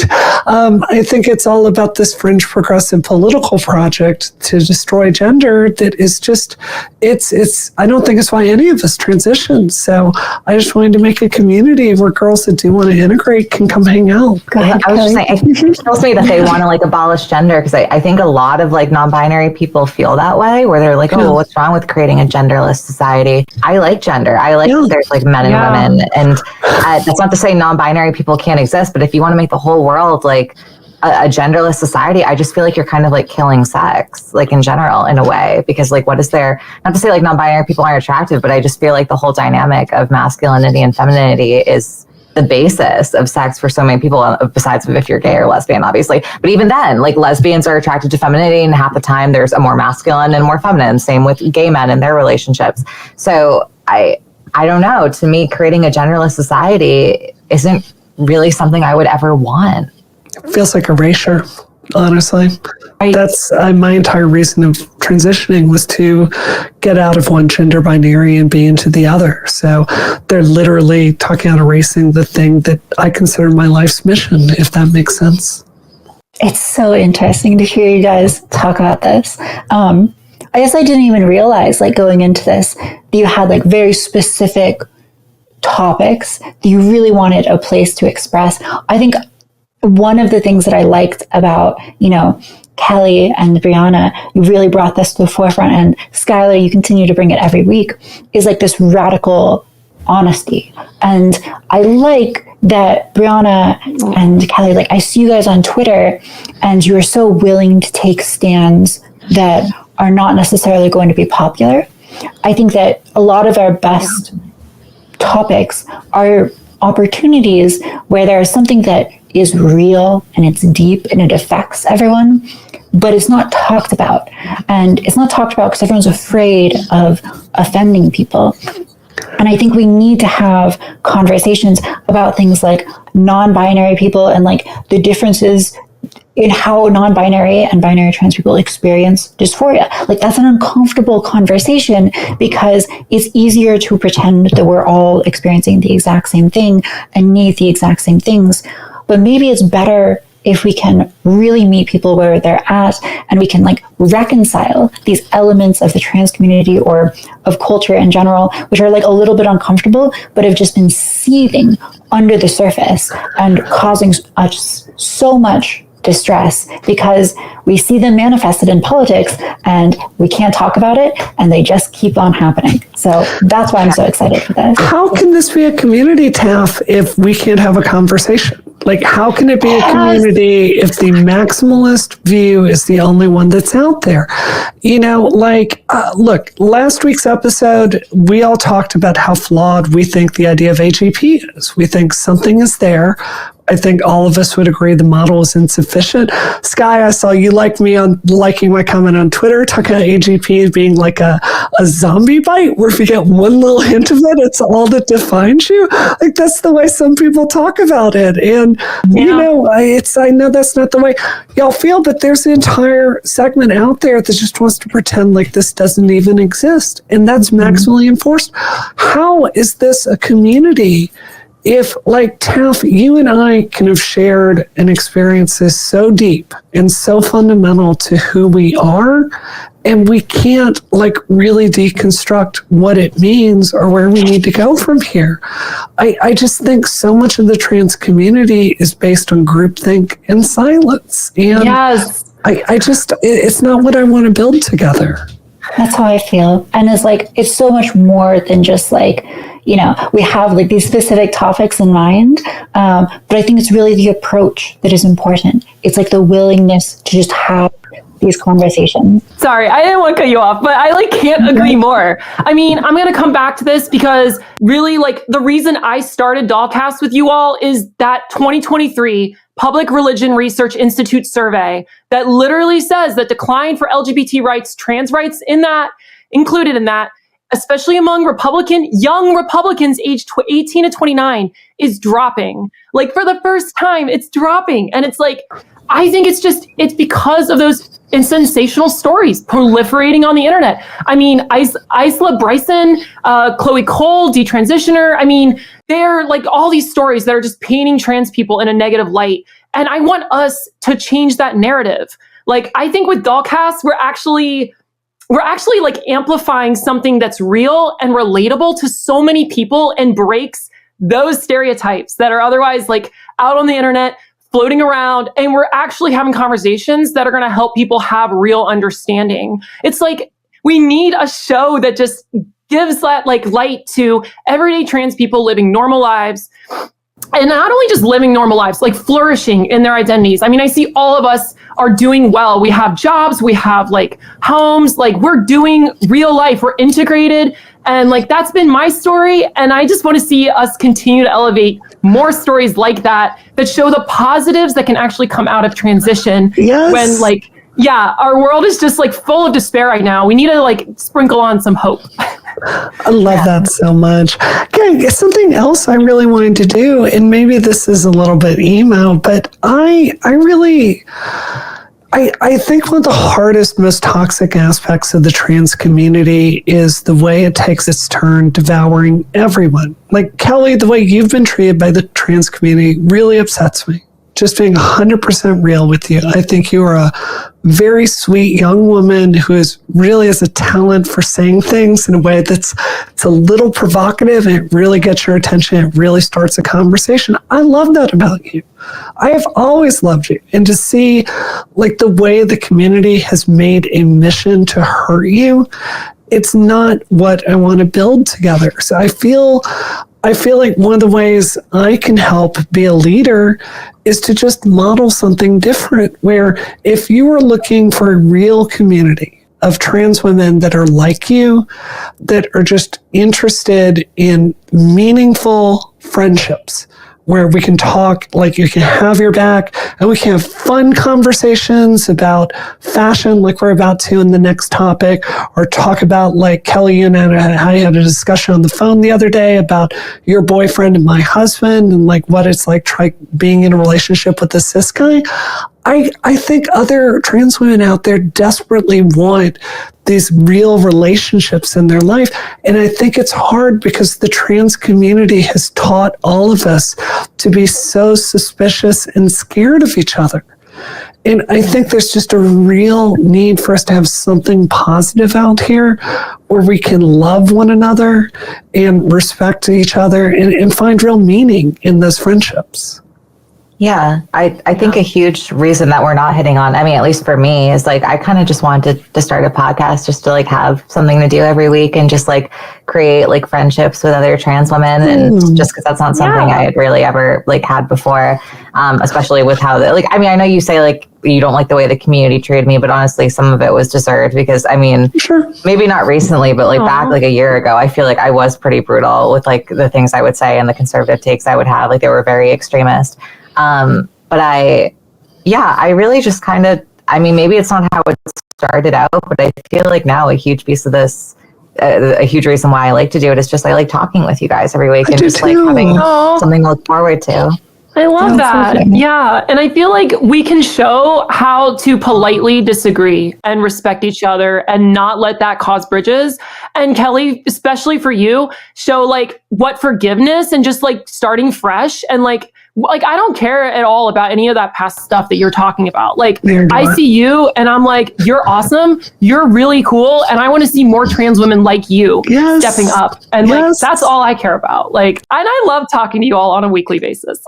I can't think of any other project idea where I look forward to our team meetings and I feel better after the team meetings. Like, I love this. Same. Oh, awesome. So how do we feel like the launch went? The reaction was pretty positive on Twitter. I think the reaction on TikTok was good. And I think, you know, it's one of these things where we are committed to this for the long run. And I think this is good stuff. We're going to build an audience. I can't wait to launch the Discord and get people there. And like I've launched a lot of different social media projects for companies and politicians and other entities. And our first day metrics were extremely good. So I think there's clearly an audience here. Yay. Do we want to talk about some of the haters on Twitter from the launch? Or? We could. We should. I think you should. Okay, let's do it. I mean, there was the Brickcast tweet. I think that was probably the biggest one, right? Yeah. What do you get? 4 likes? I don't. Yeah.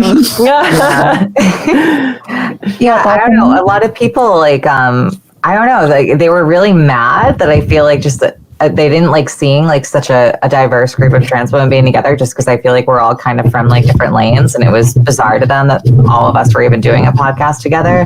But then I just think it's so typical of the trans community to immediately just go for looks and to be like, oh, you're all bricks. And it's just so funny. Like, I don't know. It makes me sad. It's kind of like what we were just talking about with how the trans community is just so mean to each other for absolutely no reason. But that's how cis women are too, right? Everything is just so high school all the time. Right. Hey, diversity is our strength. That's what I think. And I see it too. Like, we all bring something here, and like bricks is such a cope to me. Like, I don't know where that comes from, but it's like, I mean, no, I do, but it's like, really, like, that's the worst. I mean, that's not that bad. Like, it just kind of bounces off of me, because it's like, doesn't matter. I'll step out and I'm a woman anywhere I go. It doesn't matter. It's like, so I don't know. Bricks just didn't really faze me. I love that their attack of me is to literally drag up a picture of me from like 15 years ago. Yeah. And it's like, do you have any idea how much plastic surgery I've had between now and then? Like, come on. Like, you want to Probably a little flattering. That's so, yeah. It's like attack me with what I look like today. Like, come on. But it's like, even if you didn't, though, it's like, first of all, you didn't look bad before plastic surgery at all. It's just, I don't understand what is with going for the appearance all the time. I think it's because just we as trans women know how insecure it can make us, just because I feel like we've all dealt with that, especially at the beginning of our transition, and just with the way the beauty standard is for women in general. It's just, I don't know. It makes me so sad that is the go-to every time. But I get it though, because they know where it's going to hit us in the heart. And it's kind of like Taf was saying, it's interesting how we all react so differently to criticism, because like, whereas me, I feel like I get really triggered and like really in my emotions, whereas Brie, you kind of seem like in the middle, and then like Taf just kind of makes a joke out of it. Rolls off her I back. love Taf's response. Yeah, that was such a funny reply. I love that. Yeah, I thought it was funny too. I definitely have like, if you're going to critique my response, I definitely tend to be like a little, I think maybe too self-effacing, where I will like totally play into it and be like, haha, yeah, like here's like my worst photo, like you can call me a brick, whatever.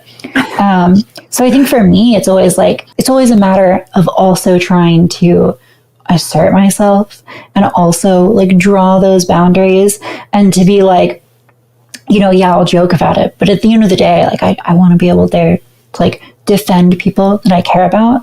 And I think having that standard is really important. And it's like what we're talking about with why we're starting Dollcast. Like, I felt like when I was being, kind of conservative online, I was like playing into a certain vision of me. And I say this over and over, but that happens so often when trans people want to critique the sort of trans activist narrative. They end up just playing into a different narrative. And so, I think it's important to like stand up for yourself at the end of the day. And so I'm also working on that for sure. Heck yes, Taf. Yep. Yeah. All right. So I think, is that a good segue to our good. Stay tuned. Come join our community. If you're tired of all the toxic trans politics, if you just want to hang out, if you just want to talk fashion, like our next segment is going to be about, like, come join our Discord. Come hang out with us. We would love to have you. And I will say too, to close out that like last topic, I'll just say, like, I think the most rewarding part for me was just seeing all the comments from viewers that like felt seen and understood by what we were doing, like on board with our mission of like showing normal trans women. It's like, everyone agrees this is sorely needed. And seeing those comments just like, warmed my heart so much. Way more than any of the haters or any of the negative comments. So there was way more positivity, which honestly we probably should have focused on more when we were talking. Of course, it's more fun to talk about the negativity, but it was overwhelmingly positive. But I think that's because there's so many people who really do like feel the same way, and there's just no one out there willing to say what they're thinking. And so having someone do that is really valuable. It takes a lot of bravery to break the toxic spiral and try to build something new. And it's so interesting because, like, at the end of my career, I don't want to be known for Gamergate. What I want to be known for is someone that helped set the trans community on a healthier direction. And I'm not telling you that everything I do is perfect or well thought out. Like, I shoot my mouth off all the time and make mistakes. Yeah. But I really think this is an important mission, and I don't see anyone out there trying to do it. And I'm really honored doing it with the three of you. And I don't know. I was so honored when I asked all of you to do this, and you said yes. So. All right, we're getting sappy. Let's keep going. Sorry, Before I start crying of happiness. Okay. All right, so now we're going to segue into now for something a little more lighthearted, but equally important, fashion. We all know the thrill and the struggle of finding clothes that make us feel confident and beautiful. We'll chat about our favorite brands, shopping strategies, and the fashion styles that make us feel our best. From online deals to in-person treasure hunts, let's dish on all things wardrobe. Who wants to go first? This is your topic, Taf. It is my topic. You. I want to have more just like, I don't know, personal, casual conversations about fashion, or just any topic that isn't like super serious. So yeah, I want to like hear about people's perspectives. For me, I think fashion is like such an indicator of what people care about. Like for me, I've gone on like a crusade recently where like I feel so frustrated with clothes getting like stained or like damaged in the wash. And so I feel like I've just like bought so many expensive pieces and then like messed them up. And I feel like it's like so important that things are like utilitarian for me and functional. And at the same time, like I want them to be beautiful. And that's like a huge tension. But like, yeah, I don't know. I would love to hear people's perspectives and ideas, things that they've bought recently, fashion that they've seen in the world, and that they're like, oh, this is cool. Yeah, anything. I think like one of the things I do is I think like body conscious stuff tends to look good on me. There's a brand called Wolford I really, really like. Everything there is super expensive. Like it's a top and it'll be a $200 top, or a jacket that'll be $800. But it's really, really well made and will last you like years and years and years and years. So that tends to be my thing. But I also really, really love like going and taking a Saturday and like going and finding like a really nice, like, I got a skirt over at Kate Spade the other day that's like this wool, it's kind of a mini skirt you can wear with tights. It's this wool checker pattern on it, but it's just gorgeous. It looks 10 out of 10 stylish. I don't know. I think the other thing is sometimes like, if you're not really fashionable, my friend Christina taught me this. You can literally just go to Nordstrom and fork over your credit card and be like, I don't understand this stuff. Can you help me get started? And they will sit there and spend an entire Saturday with you, like helping you like figure out what is a good, like, you know, what looks good on you. So that's kind of my approach. I had no idea they did that. Oh yeah, it's great. That's great. I know. I want to go use that. The Nordstrom app, can I just say, is also super, super good. Like it shows you like it's not just like the picture on a model. They will actually have someone like hold it up so you can kind of figure out the cut of it if it's going to look good on you. If that makes sense. Do you guys ever get like stressed about where you shop? Because I definitely get this. Where like, I'm like, is this a good store? It's like very hard for me to know. And I feel like fashion is like so ruled by all of these like little, these little like biases and judgments that I'm like sort of not privy to. And how so? Okay, so here's an example. There's this like trend on TikTok that got really big a while back. And I think it was called like quiet luxury. But basically, there's like a reaction and, you know, reaction to the reaction that's like constantly happening in the fashion world. And I think that what we saw was like a lot of people, especially during like COVID times, they got like the stimulus check and they're like, all right, I got a little money. I can like spend it on something. And people were like getting these items that were like luxury brands. And they were like sort of ostentatious, and they had big like logos and stuff. And a lot of people had that experience, and then also had the very, simultaneous experience, which is like, oh wait, this is like no longer, or this is not a status symbol in the way that I thought it was. And the clothing pieces that really end up being status symbols are the ones that signal to like important and well, informed people that you like know what you're doing and you have lots of money and aren't signaling just like to anyone. And so there was this term that like became popular of like quiet luxury, these items which are really expensive, but you wouldn't necessarily know they're expensive. Yeah. And so that is like the perfect indicator. Do you mean like a Coach bag or like some like imagine like a Loro Piana, like unbranded, just like cable knit sweater that like someone who knows fashion can take like one look at like the stitching or the seam and they can like recognize it and be like, oh, that's that. Or they can see like, a tiny like faint symbol like just below the collar and be like, that's that. It's not the kind of thing that most people would recognize, but people who are in the know that you just forked over like a ton of money for that and it's going to last you forever. And that was like a great, fashion move. And so I think that I and a lot of other people, when they get into fashion, they sort of realize that like quality is elusive and you can pay lots of money to get something that's sort of crappy, but just shows you've paid a lot of money. Or you can pay like a lot of money for something that's really quality and that's much harder to do. And, maybe we'll signal to the right people that you know what you're doing, but I don't know what I'm doing. Is that something you think about a lot, like signaling to people? Because I always think this is a trap. I mean, I don't know. I think, there's a certain kind of person out there that's very conscious about getting like photos taken with celebrities to like make the appearance of being important. And it just comes off like you're a joke to me. Like if you're important, people are going to know you're important. If you're well-dressed, people are going to know you're well-dressed. If you're like I almost think it's kind of a trap, and rather than like focusing on the appearance of being put together, just be put together. Like I don't know. Well, the thing about status symbols is they're valuable, they're hard to fake.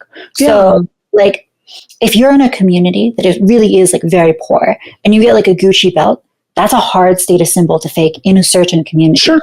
Because it means you've somehow gotten your hands on money and people are going to be surprised by that.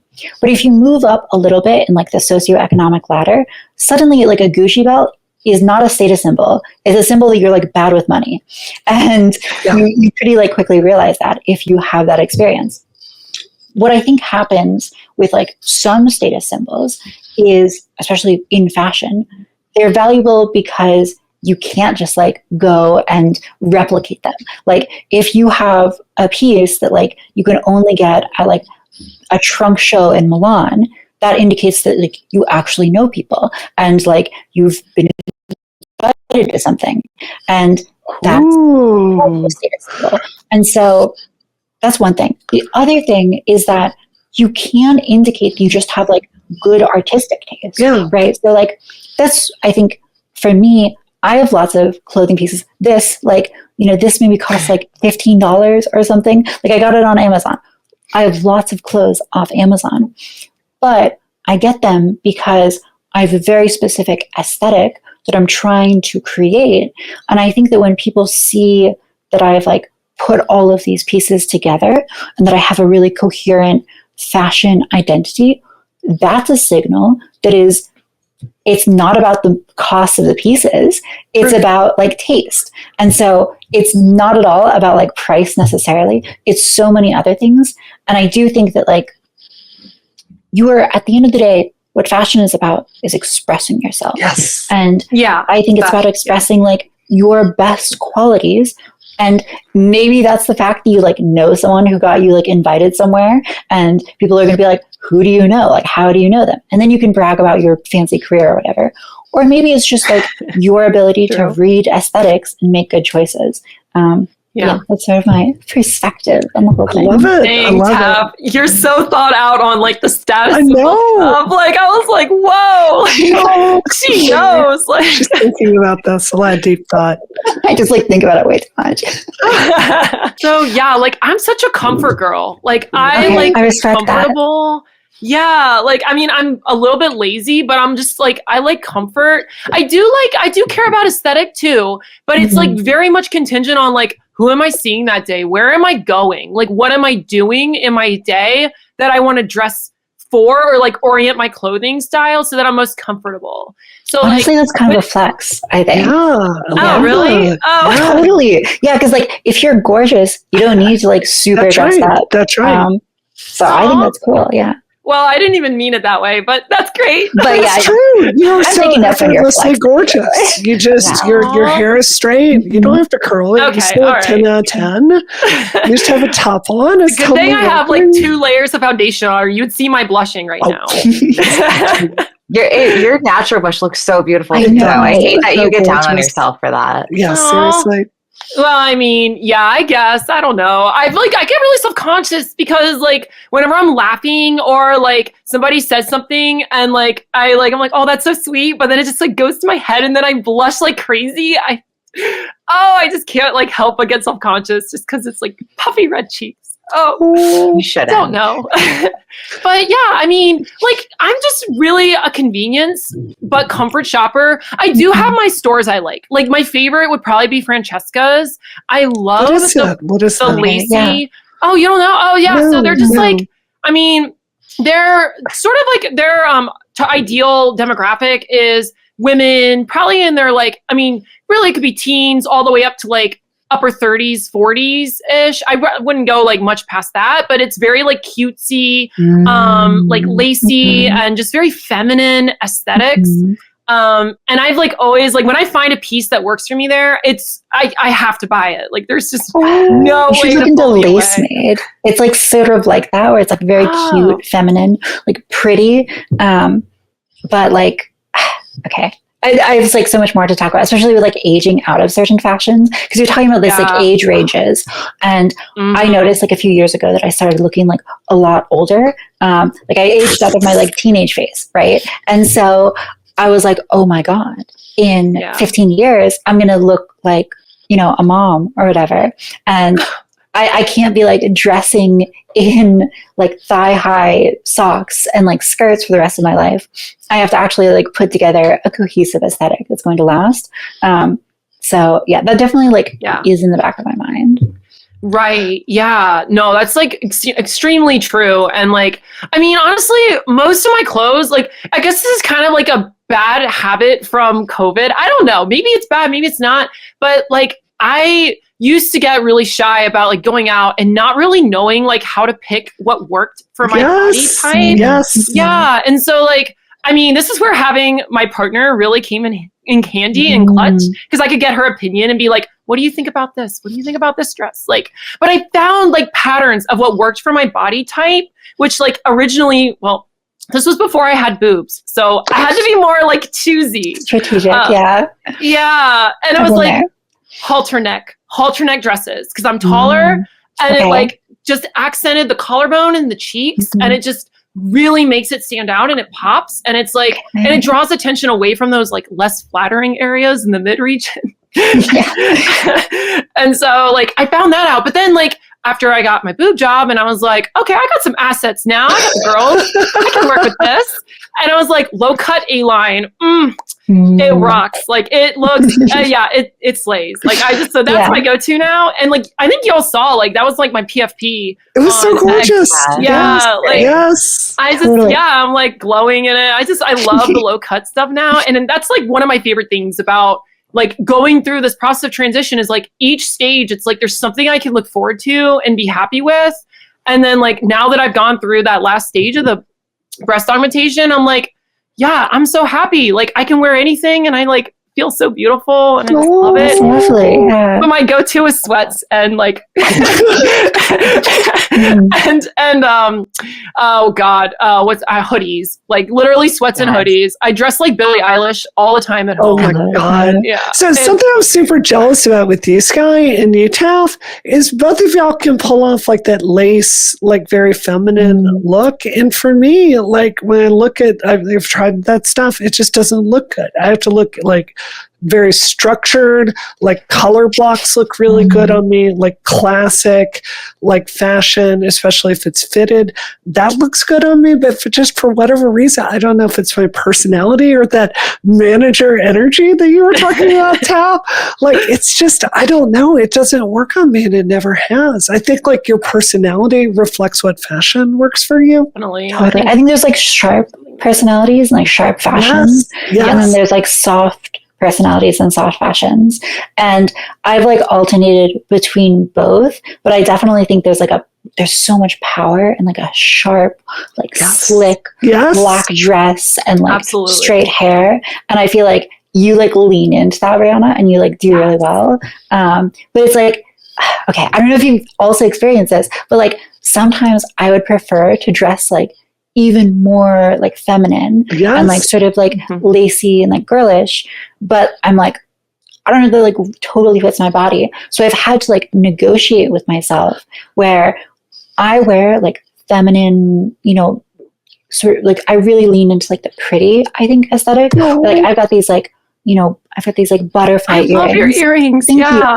you. They're so pretty. And this is like, in my mind, I sort of think that I've got this style that I sometimes lean into, which is like pretty and slightly quirky, like elementary school teacher, where I'll wear like fruit earrings or like sort of like patterned dresses, because I just think that they're like pretty, undeniably feminine, but also not like, you know, they're not like Lolita or something. Right. And so, You're striking that balance. Exactly. Like they work for like, if you're like a tall woman who like sort of looks a little bit older than she actually is, perfect. Kelly, what do you think? How do you make your choices? It's just like, I don't know, for me, I don't really feel like I think about it as much as you guys do. Like, first of all, I'm like cheap as shit. Like, you're like, I get my shit on Amazon. I'm like, girl, I look at the prices on Amazon and I'm like, fuck, I am not paying like $25 for a pair of leggings. It's the same thing though on like TV. Amazon just gets it to you faster, but it's literally the same thing. So. Yeah. I don't know. I'm a notorious shin shopper. I think I got in the habit of it when I started my OF, just because it was really cheap clothing. So I was like, the cheaper I can get, the more profit I'll make. And then my entire closet just turned into shin stuff. I literally have bags of clothes in the attic on the side of me that are like old stuff from Shin that I just will never touch again. But I can't throw it out though for some reason. It for some reason throwing it away just like gives me anxiety. But like, I don't know. I wear like pajama pants all the time. If it's not from Shin, it's from Walmart or Target.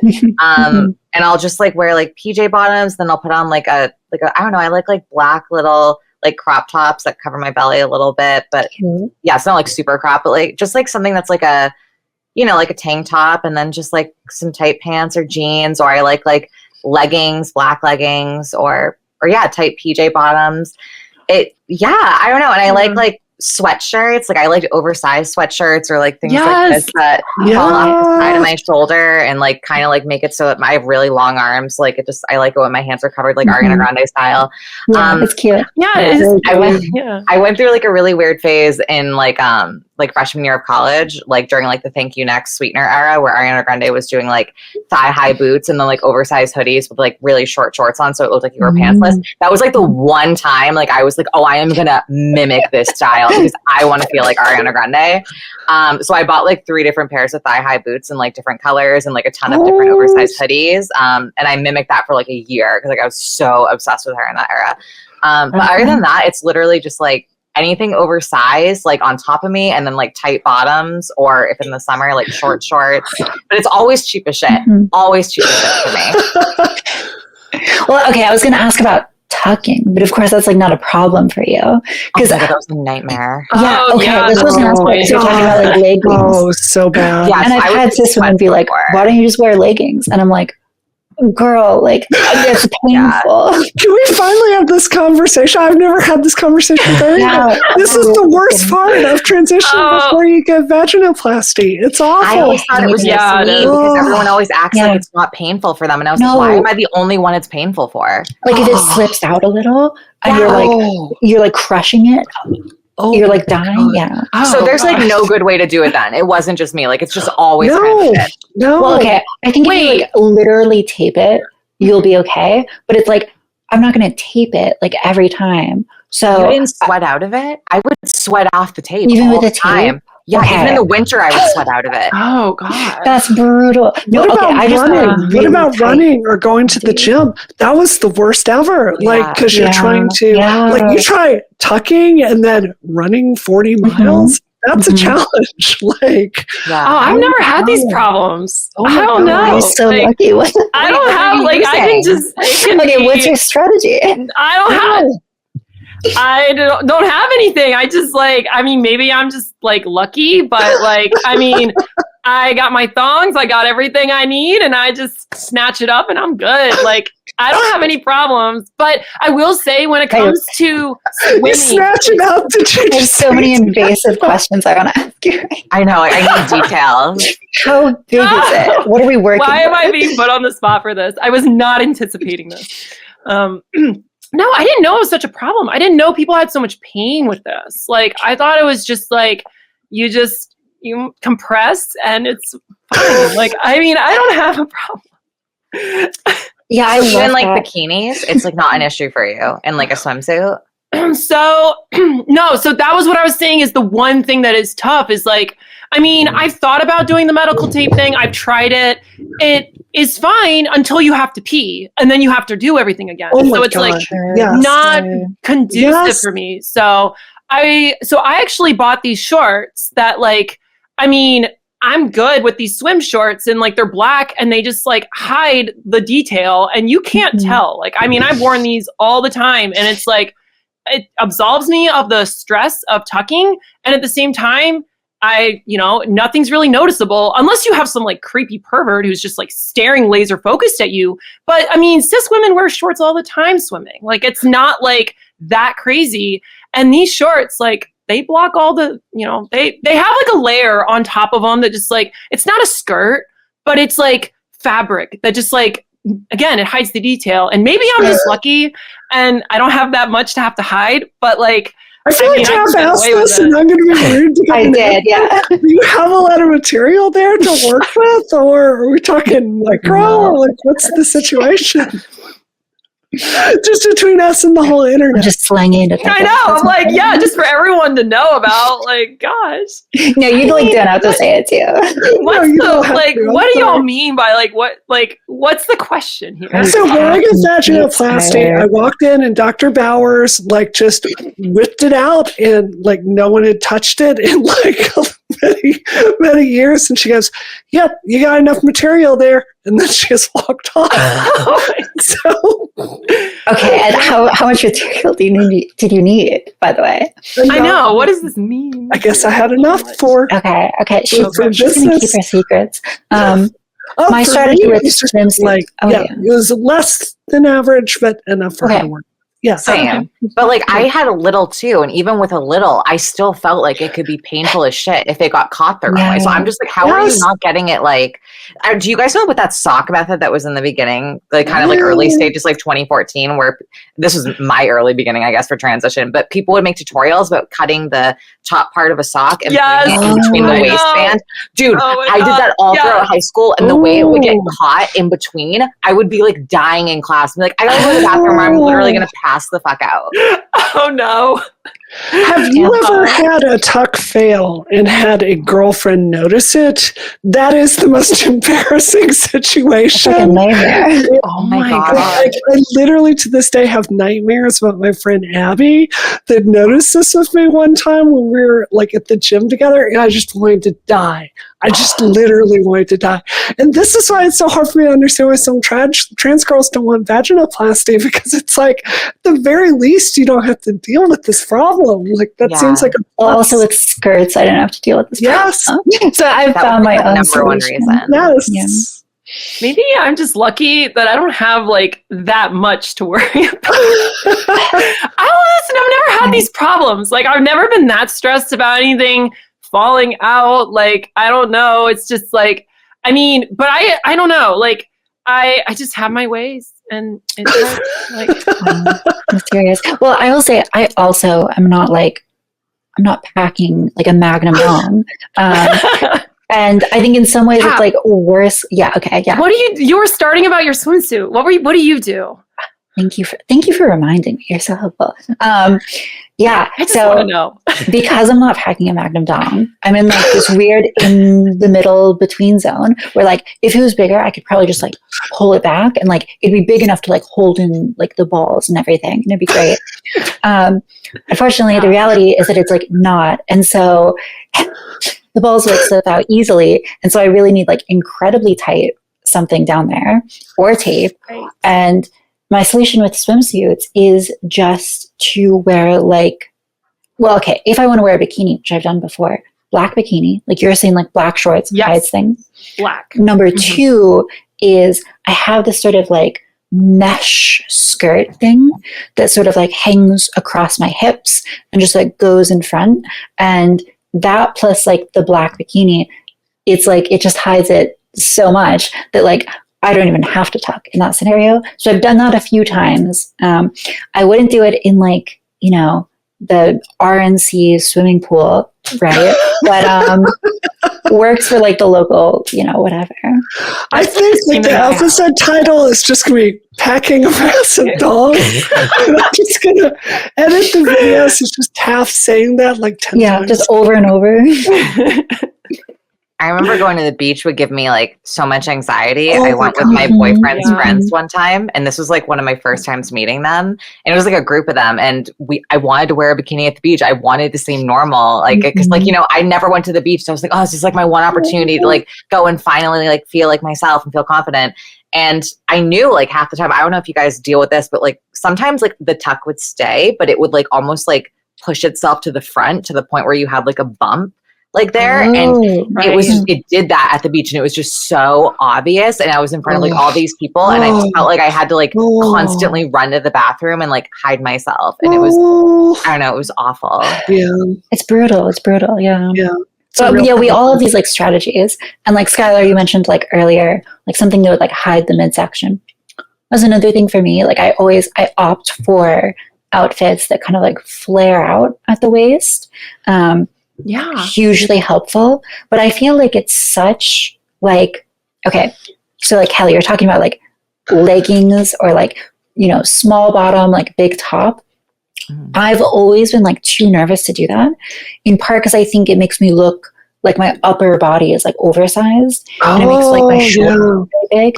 And so I've always preferred like the flared bottom or like big bottom, small top combo.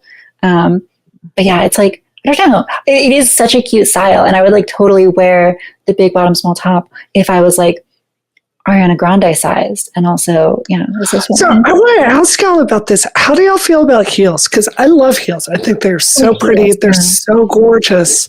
But it's at the same time, like my height is the last thing I ever want to emphasize. I was just about to say that. Yeah. So it's such a challenge to find shoes that are pretty and strappy that don't make me look like an NBA player. You know what I mean? Do you ever feel like there's never like, because that used to be my insecurity too, was like, oh, they're going to make me taller. But at the same time, I feel like I never have an opportunity to like wear heels unless it's like a specific like major event. Like anytime I'm like going out with my boyfriend's friends, like we're constantly like outside or like in the dirt. Or I feel like even if we're just like going to the theater, like I have to walk on like grass and it's muddy and I don't want to fuck up my heels. I have so many heels that I feel like I just never wear, not because I don't want to be tall, but just because I don't feel like they're ever functional for where I'm going half the time. With my job, I do ballroom events like constantly. Like I've got so it's like always appropriate. Yeah, I just don't wear them because I don't want to seem too tall. I'm very self-conscious about that. Yeah, I respect that. I am totally the kind of person who will like dress up or like nothing Like I'll go to the grocery store in like a really like nice dress. I just like doing that. It like makes me feel nice. And so I'm also the kind of person who would totally wear heels just out. And I think for a long time I avoided heels for the exact reason that people are sort of talking about. Like it just made me look taller. And I think I especially felt that way in college. Like I liked being able to walk around the hallways of my college and like see men who are like taller than me and just like feel shorter than a man, which is like, we like talked about this before. There's a very specific feeling of just being like near an attractive guy who's like bigger than you. And I liked that experience of being able to sort of like ogle guys and feel like small next to them. But ever since I, got into like a committed relationship, I no longer like really do that. And I don't really feel like I need to look like, desirable to a man. And so heels are like this like they're like moggers. They just make you look like powerful and like pretty. And if you're like gorgeous and you're like super tall, it's like model status. And I feel like that's really cool and not something that I feel like the need to shy away from anymore. I'm really like you, Taff, in the sense I enjoy dressing up. I love doing it. Like, and part of it is like just with my job. Like if I'm like my job is Zoom calls with important people all day long, where it's just not appropriate for me to talk to a member of Congress in sweatpants, right? It's appropriate. Yeah. But I find this is one of the real advantages, I think, to being trans, that like this has been consistent, like 20s, 30s, 40s. I take so much enjoyment out of femininity and working with what I have. Like, Lauren Southern came over to my house and like taught me how to do like fake eyelashes. And I like always do this every single day. Wake up when doing makeup, I take like an extra 3 minutes to do that because it just looks gorgeous. And I don't know, what I have found is I think for a lot of cis women, when they get through 30s and 40s, I almost think like femininity is a gum that has lost its flavor for them. And I still I'm sure when I'm in my 50s, I will still really enjoy just being able to do this stuff that was forbidden to me for so long. And I really appreciate like the fact that I can look my best. I mean, I take time to work out and watch my diet in a way a lot of cis women don't. And I don't know, I think there's some real beauty in still finding fun in this stuff, like no matter what. Does that make sense to you? That really echoes with me because it's like I wear like sweats and hoodies all the time, but that's just when I'm working from home. Sure. If I'm going on a call or I'm going in the office, I am doing exactly what you're doing, Brie. I'm taking advantage that I'm going to be seen and I'm picking out that outfit. I'm picking that dress I really want to wear. And I'm like, and it's cute. It might be like super cute. It might be more formal. If I'm giving a presentation, it's going to be more formal. It just depends on what the day affords. But there's something fun now about doing that. Like when I was a guy back when, it was like, I didn't want to dress up like that. I was like, I have to wear a suit. Yes. Okay, whatever. Like there was no joy in it. It's not authentic. Yeah, exactly. Like we all share that, and it's like now it's so fun. I'm like, I'm gonna pick this dress. I get to pull this one out. It's cold outside now. Yes. Uggs, but I love Uggs. That's the one thing I don't really go with the heels because, well, I am just self-conscious about my height, and it's something I should be better about. But like again, comfort. I balance everything, and I most often do the leggings with the Uggs. And I just love that. I love that feeling. Like it's a cute combo. It's like blankets for your feet. How can you not love it? Okay. So oh no, go ahead, Kelly. Yeah. I'll say my piece later. Well, I was just going to say, I went through a phase in like high school, like when I was in the beginning of my transition, where I feel like I did kind of like try really hard to be overly feminine. Like I would wear like things that were like heels or wedges. I would do like fake eyelashes every day. This was also in 2015, 2016, when like big makeup was in with like Kylie Jenner, Jeffree Star, James Charles, But I think like as I got older, like I've just been wearing less and less makeup and like I guess dressing quote unquote less feminine by wearing just like leggings or sweats with like a small little top, because like and same with like my makeup, like I don't even do mascara anymore. I do like very minimal makeup every day. Not because like I don't enjoy doing eyelashes from time to time, or like lipstick or like mascara, any of it. But I just, for some reason, I kind of feel like that's what people expect of like trans women, to like try to go out of their way to be overly feminine. And I always just kind of want to blend in and seem normal. And so I guess like in a weird way, I try to be like as subtle as I can be to almost like blend in and almost not seem trans. Totally. Yeah. And I mean, it's exactly what I was going to like talk about, which is like the motivations for dressing a certain way. Like, what are you trying to project, or like, how do you want people to see you? Like, I asked one of my friends who knew me in high school what he thought of my fashion sense at that time. And he said like, well, I just remember there were a lot of short skirts. And yeah. I was like, that's interesting that that's what you remember, because my memory of high school was, I want to look like really cute. So like, please, someone can hit on me. Yes. Yeah. And I was like doing my makeup every day. And I was like, so like on that grind. And it's because I wanted to seem like sexually appealing for people, which, you know, when you're a teenager, it's like inherently cringe, and like all teenagers are bad at this and don't know what they're doing. And I was no exception, but that was like the goal. And I feel like now that I'm older and I'm not like trying to do that, I like just want to look pretty and like feel comfortable. Yes. And the way I feel most comfortable is when I feel like I'm presenting myself in a way that's like feminine and pretty, and I don't care if people like find me sexually attractive, which is why like I don't mind wearing heels, because if a guy sees me, I think he'll think, oh, she's pretty, but like maybe I wouldn't sleep with her because she's like so tall. Fine, like that's totally cool with me. And I definitely feel like my priorities have changed as I've gotten older. Still into the feminine stuff, but like it's just different.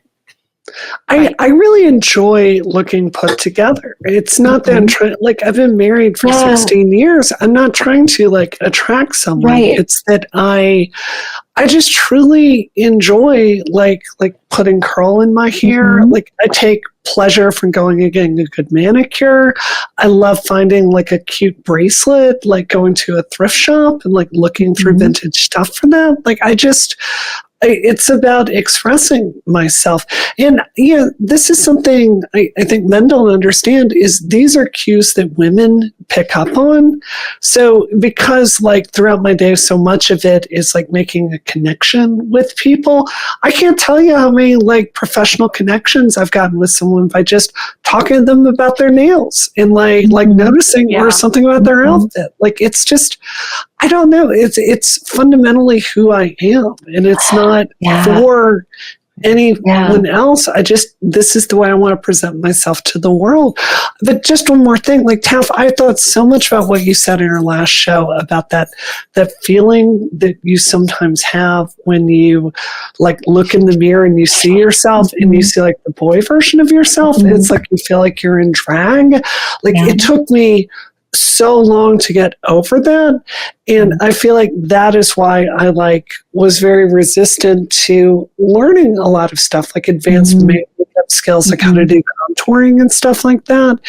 And I think like it's almost like you've got to lean into these things that cause you to like it's a little painful. Does that make sense? I mean, absolutely. There's like a great quote from Thus Spake Zarathustra by Nietzsche, where like he's describing this like dog, and it's like wrestling with this snake in its mouth, and the dog, in order to like escape, needs to bite through the snake and just like get through it. And Nietzsche, he's this famously like sickly philosopher who spent his nights like vomiting up black bile. And like in order to write what he did and be the kind of person that he was, he just had to like get through it, and he had to like embrace that pain. And so many things in life are uncomfortable, but you have to bite through them. And makeup, I think, is like that sometimes. I think we've discussed fashion to philosophy, everything. 3-hour show, y'all. Holy crap. Yeah. I think we should probably wrap up here. Kelly, are you going to hate us if we wrap No, up? not at all. Can we No. push it to next week? Is that okay? Yeah, for sure. I'm okay with that, yeah. Talking about it next week. Okay. Okay. Yeah, because this has gone on quite a while. It's been such a awesome. good combo. It's such a good combo. All right. So, okay, this has been a blast, y'all. Unpacking all these different topics, going through all these different pieces of information and just content that we can share with each other. So, all right. Thank you all so much for hanging out with us at Dollcast. It's been a blast unpacking these topics with you. Please make sure to subscribe to our YouTube channel, Dollcast R8N. That's Dollcast-R8N for more content. And follow us on TikTok at Dollcast for your daily dose of insight and laughter. You can also check us out on X at Dollcast Show. That's our handle. And just so you know, we can't do the show without your support. Until next time, stay fabulous and keep spreading the love. Okay, today's show is Bree. Terminated. Today's show is Kelly. Terminated. And Taf. Terminated. That's right. Today's show is Terminated. Thank you for tuning in. Good stuff. Holy guys. crap. It's Wow. just a black hole of time. It's like going out to lunch with girlfriends.